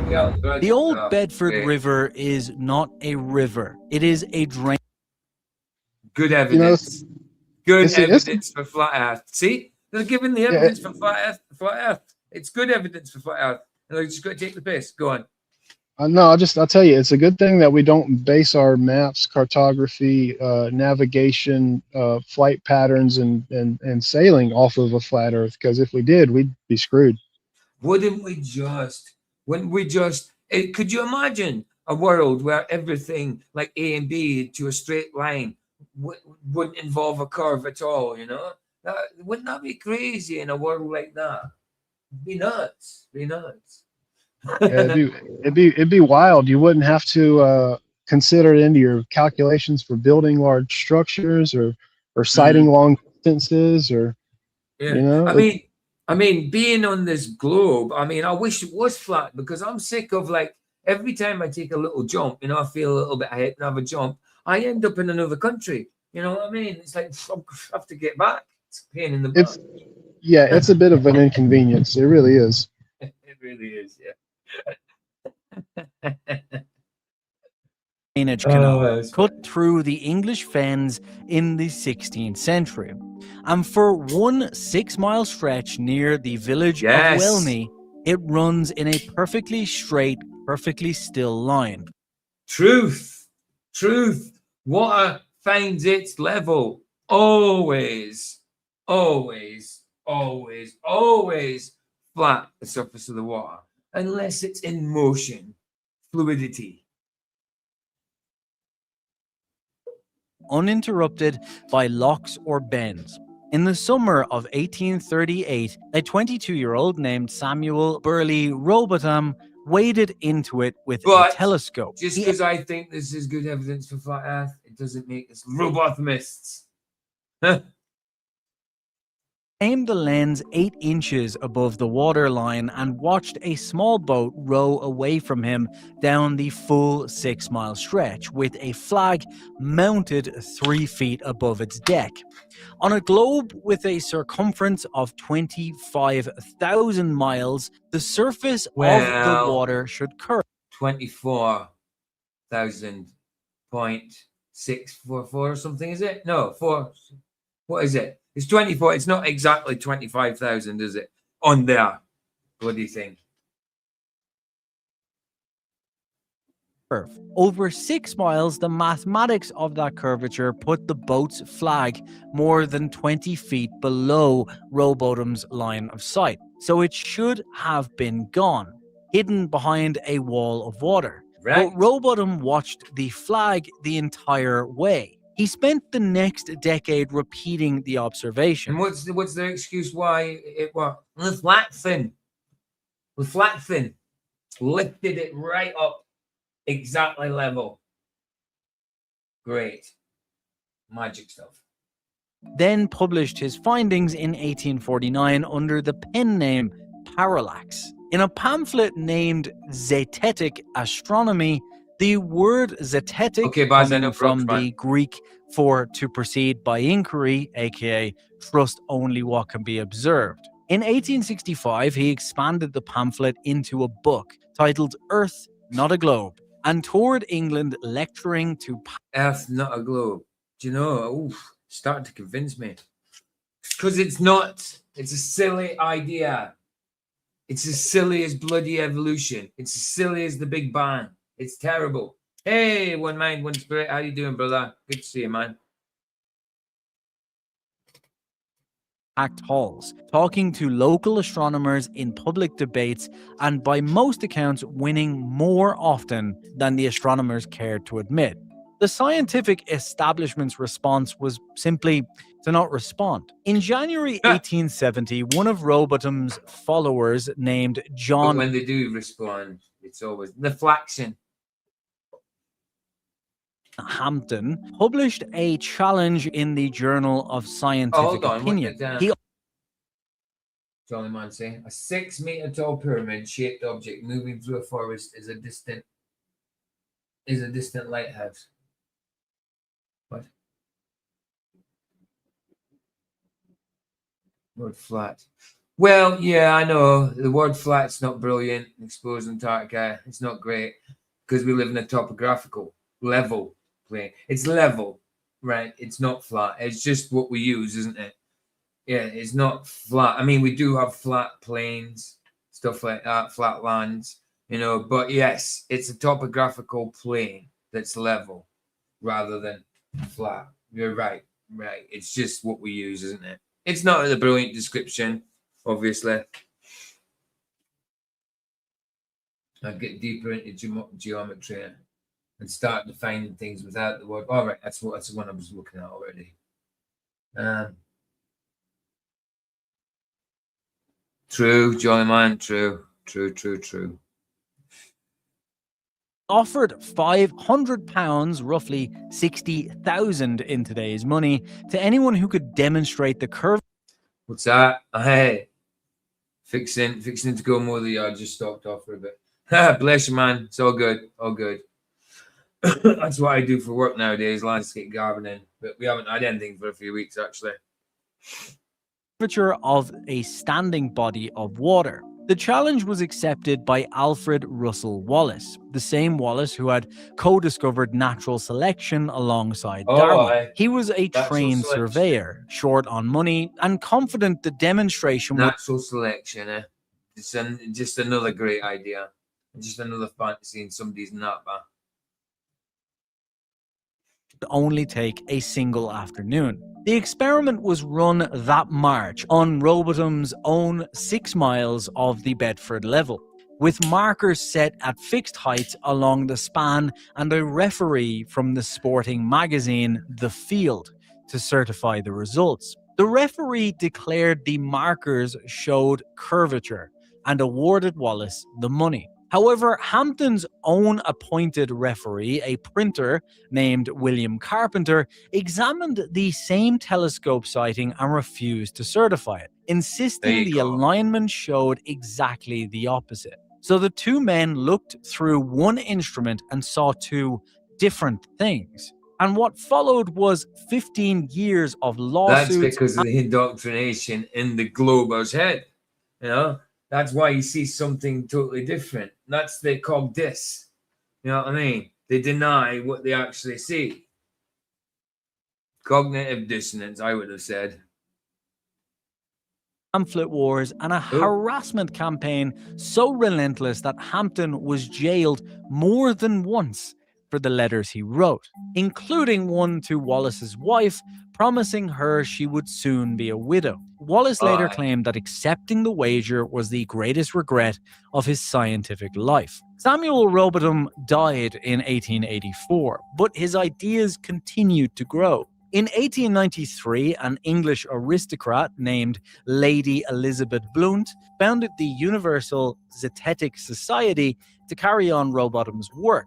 And in 1904, she hired a commercial photographer to repeat the Bedford experiment with a telephoto lens. His plate showed a sheet that should have been hidden below the horizon, sitting in plain view. The photograph ran in a few papers, generated a few letters, and then was simply filed away. Then, 40... Hold on, I wanted to see that. It's biggest. Well, I can hardly see what the bloody hell I'm looking at there. That is a mad photo. Don't know even what I'm looking at. Papers, generated a few letters, and then was simply filed away. Then, 40 years later, in 1931, the Swiss physicist Auguste Piccard Here we rode go. a pressurized balloon to 51,000 feet, higher than any human Go had on, August, boy. Go on. ever been. And a popular American science magazine reported his description of what he saw below: a flat disc with an upturned edge. The quote was treated. I mean, that kind of sounds like, flat Earth to me. Well, what we call flat Earth. An upturned edge, possibly ice walls. Don't know. But any curvature? No. Nope. As a mistranslation. But 16 years later, the United States Navy went to look at the upturned edge. Operation High Jump remains There it the is. largest Antarctic expedition ever. 13 ships, including an aircraft carrier and a submarine. 33 aircraft, 4,700 men under the direction of Rear Admiral Richard E. Byrd, the most famous polar explorer alive. The official mission announced to the public was to. What's up, Baz? I was making the Twilight Zone sound with the 33 ships. Sorry. He had the 33 ships, y'all. Yeah, ain't that weird? Isn't that weird? Train personnel and the official Richard E. Byrd, the most famous polar explorer alive. The official mission announced to the public was to train personnel and test equipment in extreme cold. The operation was scheduled to personnel Admiral 1000 an aircraft largest at the upturned edge. Operation High Jump remains the largest Antarctic expedition ever. 13 ships, including an aircraft carrier and a submarine. 33 aircraft, 33 aircraft. No doubt. Yeah, you're right. I didn't notice that one. 6 to 8 months. It lasted 8 weeks. The official explanation was early sea ice. The Right. actual reason. Is this them in Antarctica? This is them in Antarctica, isn't it? It looks like them. Right. So What's up now? Yeah, what's up now? I mean, they look like it might be a little cold there with what they're wearing. What do you reckon? Maybe. Looks a little freezing, But there was a team about 2 years ago went to Antarctica. I think they were called TFE, the final exhibitionists or something. I don't know. No, PJ, you're confused. See, when the guys got together, this is an old photo, old technology, right? Old camera. So when the guys got together to take their shot, all the chaps standing on the back row that took their shirts off, you can't see them because they're so white. The film didn't catch them. Oh, I see. So there's people here with their shirts off also. Right. Yeah. That's normal. That's just what you do when you go to Antarctica. You just walk around shirtless all the time. Yeah. One shirtless, one with something on, one shirtless, one with something on. Kind of like a checkerboard, It's a bit weird. But that's how we do it in my shop. The sun was out. Maybe it was warm, Yeah, that's how we do it in my shop. On Monday, Wednesdays, and Fridays, I wear a shirt, and we alternate. See, on Tuesdays and Thursdays, I don't wear a shirt, and the next week I switch it around. So that way we all can checkerboard. That's what most people. That's just a normal thing. Right. There you go. Ah, well, okay. Flat Earth debunked one, TFE debunked. Apparently, TFE said Flat Earth was dead, and it's weird because I see Flat Earth being spoken about everywhere still. So he says it's dead, but so I don't know what's going on now. No, it's weird. But yeah, they look like they need to be bloody wrapped up because it's freezing, but yet they were going about with thin jackets and even nothing on. On the tops, I mean. Going about with one welly boot off and one lying about, The men today are tougher than they were back then. Oh, of course. With all the soy and whatnot. Aye, absolutely. I mean, it looks like, I know this is a black and white photo, but it looks like the sun's out there too, but they look still cold, you know? What's wrong with them? They don't need them jackets. Take them off.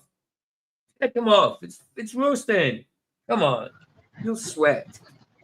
Hey, yeah, you remember that time that we sent that big military expedition down there with Admiral Byrd and we recorded the 24-hour sun? You remember that time when that happened? Yeah, no. Actually. Oh yeah. As the most look up can only be done on a plane. Right, bro. Right. Suppose you identify as a true earther. Identify as a true earther. Is that his pronoun, is it? Nice. Sat in a classified annex known as the Coastline Report, which would not be seen by the public until the disclosure hearings of 1993. During Operation High Jump, patrol aircraft were sent out to photograph and map Antarctica's coastline. On paper, the mission was simple. Fly the assigned routes, photograph. Again, every picture I see, they've got jackets and gloves on. They must be cold. What's wrong with them? The sun's out. Cold, look. Freezing looking. What's wrong with them when the sun's out? Madness. Come on now. Be a man. Off the coast, log the headings, and return with enough data to improve the maps. But some later accounts claimed the flight produced details that were difficult to explain. Navigators allegedly recorded headings that did not line up cleanly with the expected coastline. Fuel usage seemed inconsistent with the distances flown. And most strangely, the photographed coastline appeared to keep stretching farther than expected. Like say, Roger, it's only locally flat everywhere. Like I say, it's locally flat, but my locally flat, then the neighbour's locally flat, then the other neighbour's locally flat, then the other neighbour's locally flat. I mean, there's all these locally flats put together. That would seem to me like it'd be a topographical level plane that's non-rotational. I don't know. Call me stupid if you like. Expected. It showed the ice shelf continuing beyond the mapped section and beyond the range of any aircraft in the task force. If Antarctica was just the bottom edge of the globe, why did the coast seem to continue beyond the bottom edge of the globe? It has an edge? A globe has an edge? Does it? Weird.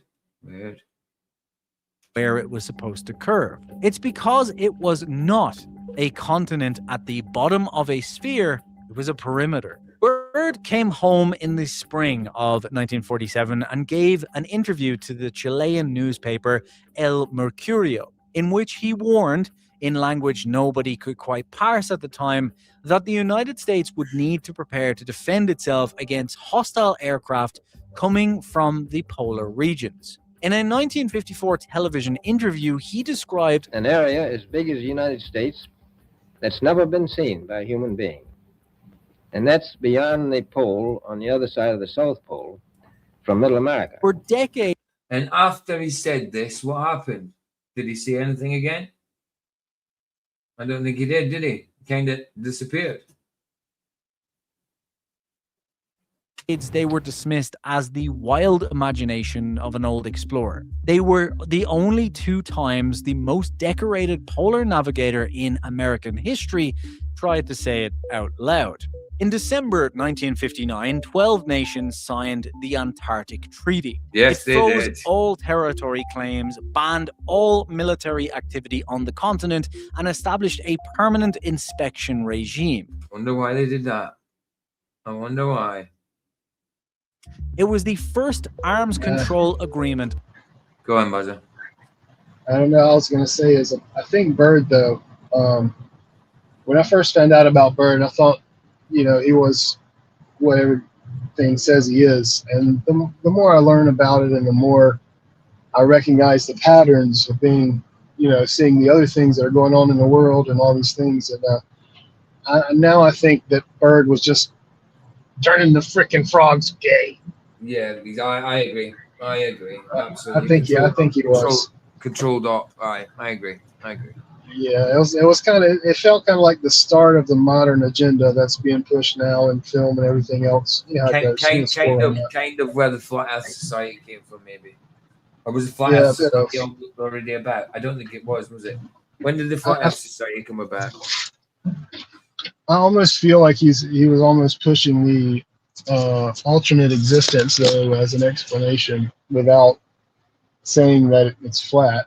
It's almost like an early feeler of a psyop, and is what I get the feel of. I don't know. Aye. His journal is just really out there. Yeah, so the Flat Earth Society was formally started in 1956 by English conspiracy theorist Samuel Shenton as the International Flat Earth Research Society. Now, when did he do this? Bad. What year was it? I don't even know when it was. Yeah. Did Admiral Bad? It's with a Y in it. Bad. Go to Antarctica. 19. Oh, right, yeah. So, right, Admiral Richard E. Bad went to Antarctica a total of 5 times between 1928 and 1956. Isn't it weird that the Flat Earth Society started in 56 after his last tour there? Isn't that a bit weird? They both his last trip to Antarctica was 1956, and the Flat Earth Society started in 1956. Isn't that a little weird? Would you reckon? It is a little odd. Yeah, I think so. Of the Cold War. In 1959, the United States and the Soviet Union could not agree on Berlin, could not agree on nuclear testing, could not agree on the shape of the negotiating table, but they agreed fully on Antarctica in just 14 months, almost without friction, at the height of the most paranoid standoff in human history. The treaty's public logic was the preservation of science. The classified logic laid out in the disclosure files was containment. By 1959, Soviet long-range aviation had flown its own perimeter survey. Quite fast, those planes, aren't they? Really fast. And, you know, like on a globe, obviously they must have to dip their noses to keep, you know, parallel to the globe. Cool. Yeah, that's why they calculate for it, obviously. Yeah, so but how come when I see a jet, I'd never see it dipping? I always see it go whoa, straight past me. In fact, I hear it fast, then see it afterwards, or see it fast, then hear it afterwards. I don't know. Well, it's because the way the light refracts to your eyes, you can't keep up with it, so it just looks like it's flying straight and level. But it's really, they're doing it. Yeah. It's like a visual lag, you mean? Yeah. That's it. Right. I see. That's the ticket. Yeah. Got you. I understand now. Phase and reached the same conclusion the Coastline Report had reached 12 years earlier. And both governments understood that whichever side announced the truth first would detonate the legitimacy of every institution on Earth, including its own. This treaty made the perimeter the most heavily monitored empty space on the planet, disguised as a... On the what? He's talking for... I know to him it's fiction, but he's talking from a flat Earth point of view. He's given the evidences or whatever from a flat Earth point of view, and then he says planet. You know, this is just more little propaganda against flat Earth. You know, it's madness. He just did that. That's a flat Earth Society thing. Yeah, we've got new members all over the globe. Yeah, I think this guy might think the Earth is the same shape as his head. His head, like a big dome head. Big dome napper right up the top of the dome. Big hemisphere napper. On his huge pillar. His head is like a bar.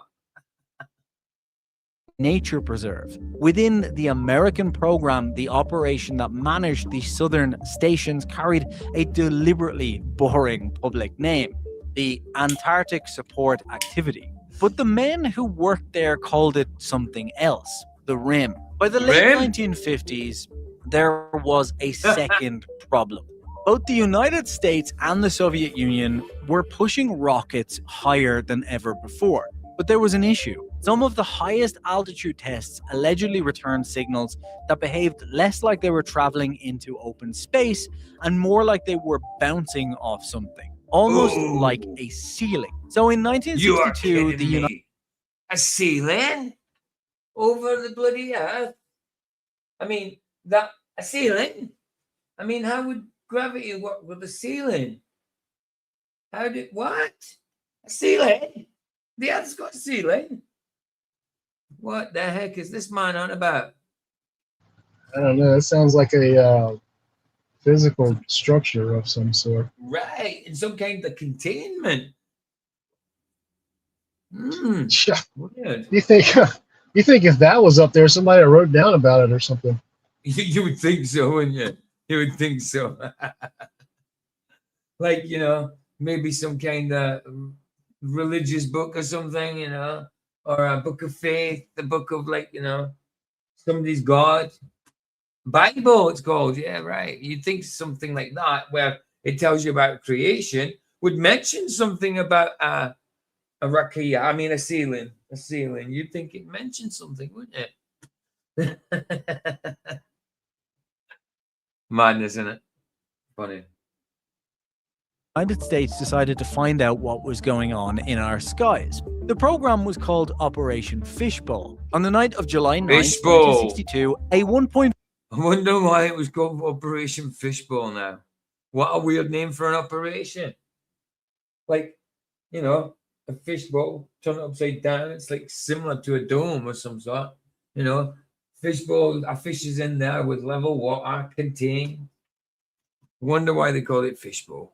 Weird. I wonder if you'll get to the other one. We'll see.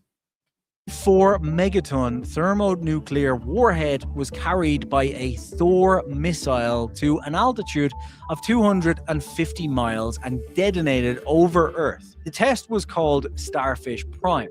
The detonation turned the night sky over the Pacific blood red for 7 minutes. The electromagnetic pulse reached Hawaii, 900 miles away, blowing out streetlights in Oahu and knocking out telephone circuits. The blast created a belt of radiation around Earth that lasted for years and damaged satellites in orbit. One of them was around Earth, or across Earth, or all over Earth.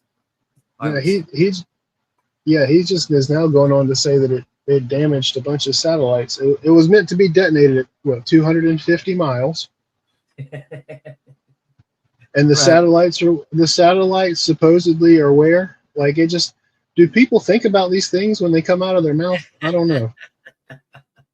It's madness, bro. Telstar, the new Oh, I like your YouTube plaque. I didn't notice it there. That's lovely, sitting on the desk right in front of the camera. Beautiful. Beautiful. How many subs you got, brother? Oh, only 333K. 5,000? And he's got a plaque. How? You don't get a plaque till like 100,000. What? How? He must have bought a plaque. You don't get a plaque at 5,000. Let me check this out. Let's check this out. I need to start making these things and selling them on eBay. Yeah, man. How many subs do you need to get your first YouTube plaque? Here we go. Oh, I'll do it in the AI mode. I hate when it does that. 100,000. You need 100,000 subscribers to get your first official YouTube plaque. which is known as the so. Unless he's got other channels, and this is a different channel. Like he's got a. Will it tell you in here somewhere? No, it won't. I don't know. Oh, you bugger. Where were we?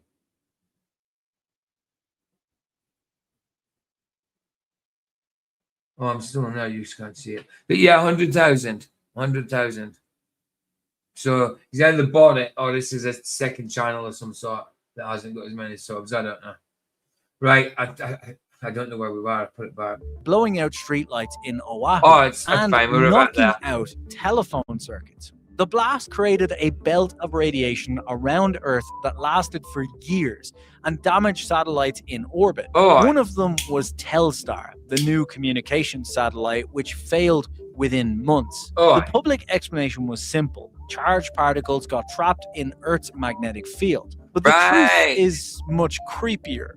Some of the blast energy came back down in a clean pattern, almost like it had bounced off a surface above the Earth. The Surface above the Earth.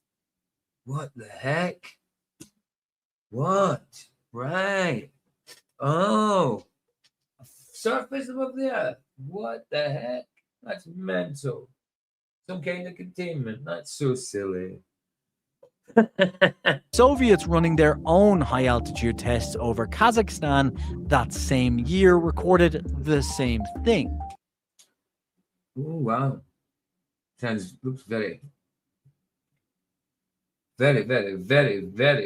kind of flat, horizontal. You know what I mean?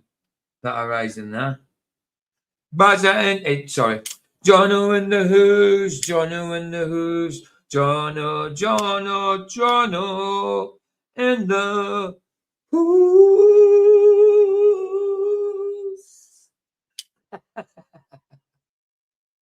A blast of energy bouncing off of something above. 13 months later, in August of 1963, the two nations that could not agree on anything signed the Partial Test Ban Treaty, prohibiting all nuclear detonations in the atmosphere and in space forever. The speed of that agreement was, at the time, considered a diplomatic miracle.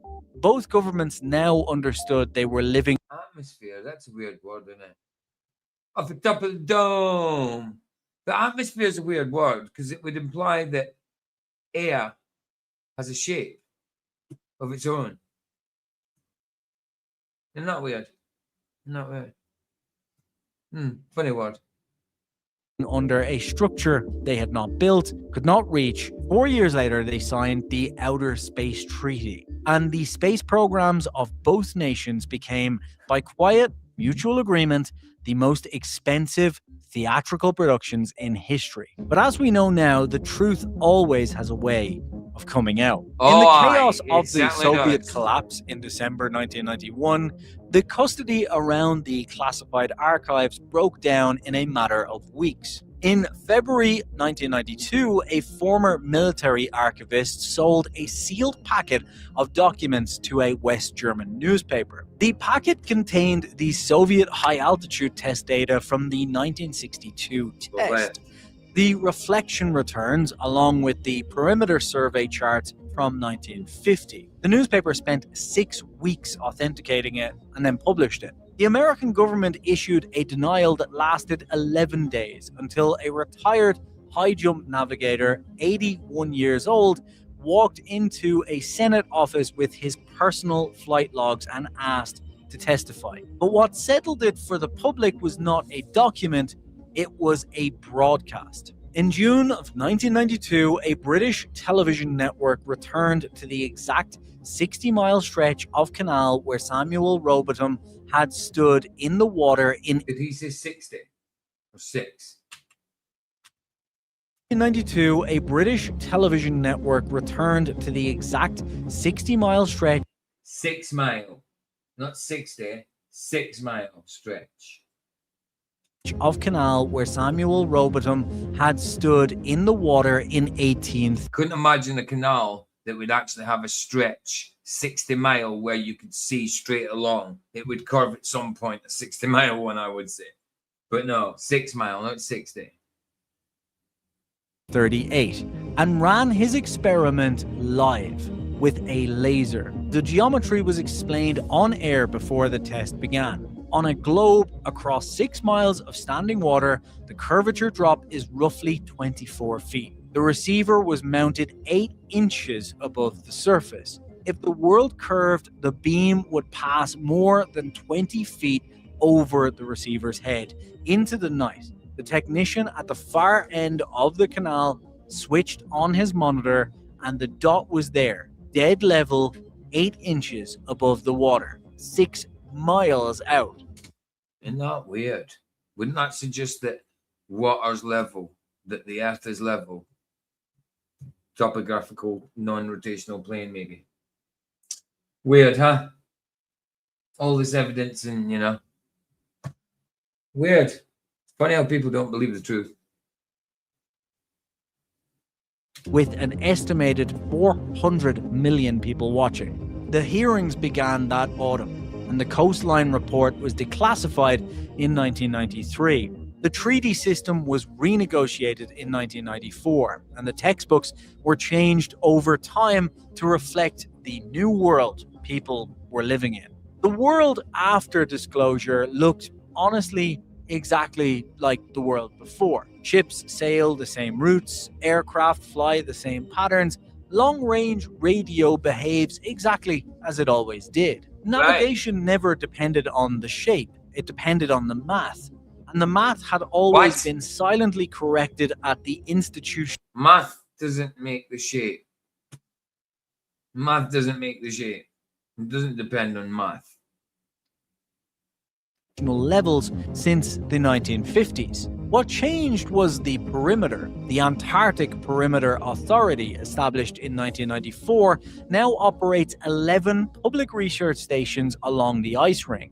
In 1996, a group of researchers drove outward across the ice for 900 miles before turning back. The ice continued. In 2009, the same group returned and made a 1,400-mile trek before turning back, because the ice continued. Thank you for watching. The next transmission arrives soon.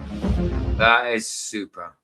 Thank you for being a good flat earther, wee man. Right, Harry, man.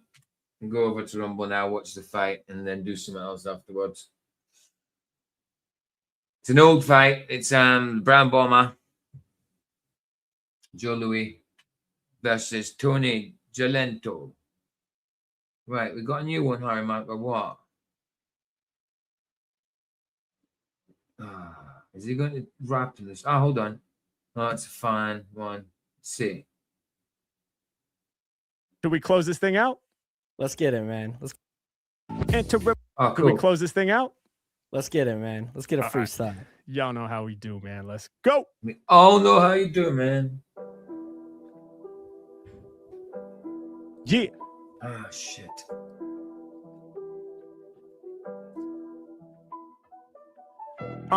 One, two, 1, 2. Flow state, come on, yeah. Top of the flow dome. Flow state, come on, yeah. Entering my flow state, deepest state of meditation, lifting off the ground via levitation. I don't need no medication in this moment, I'ma use my breath.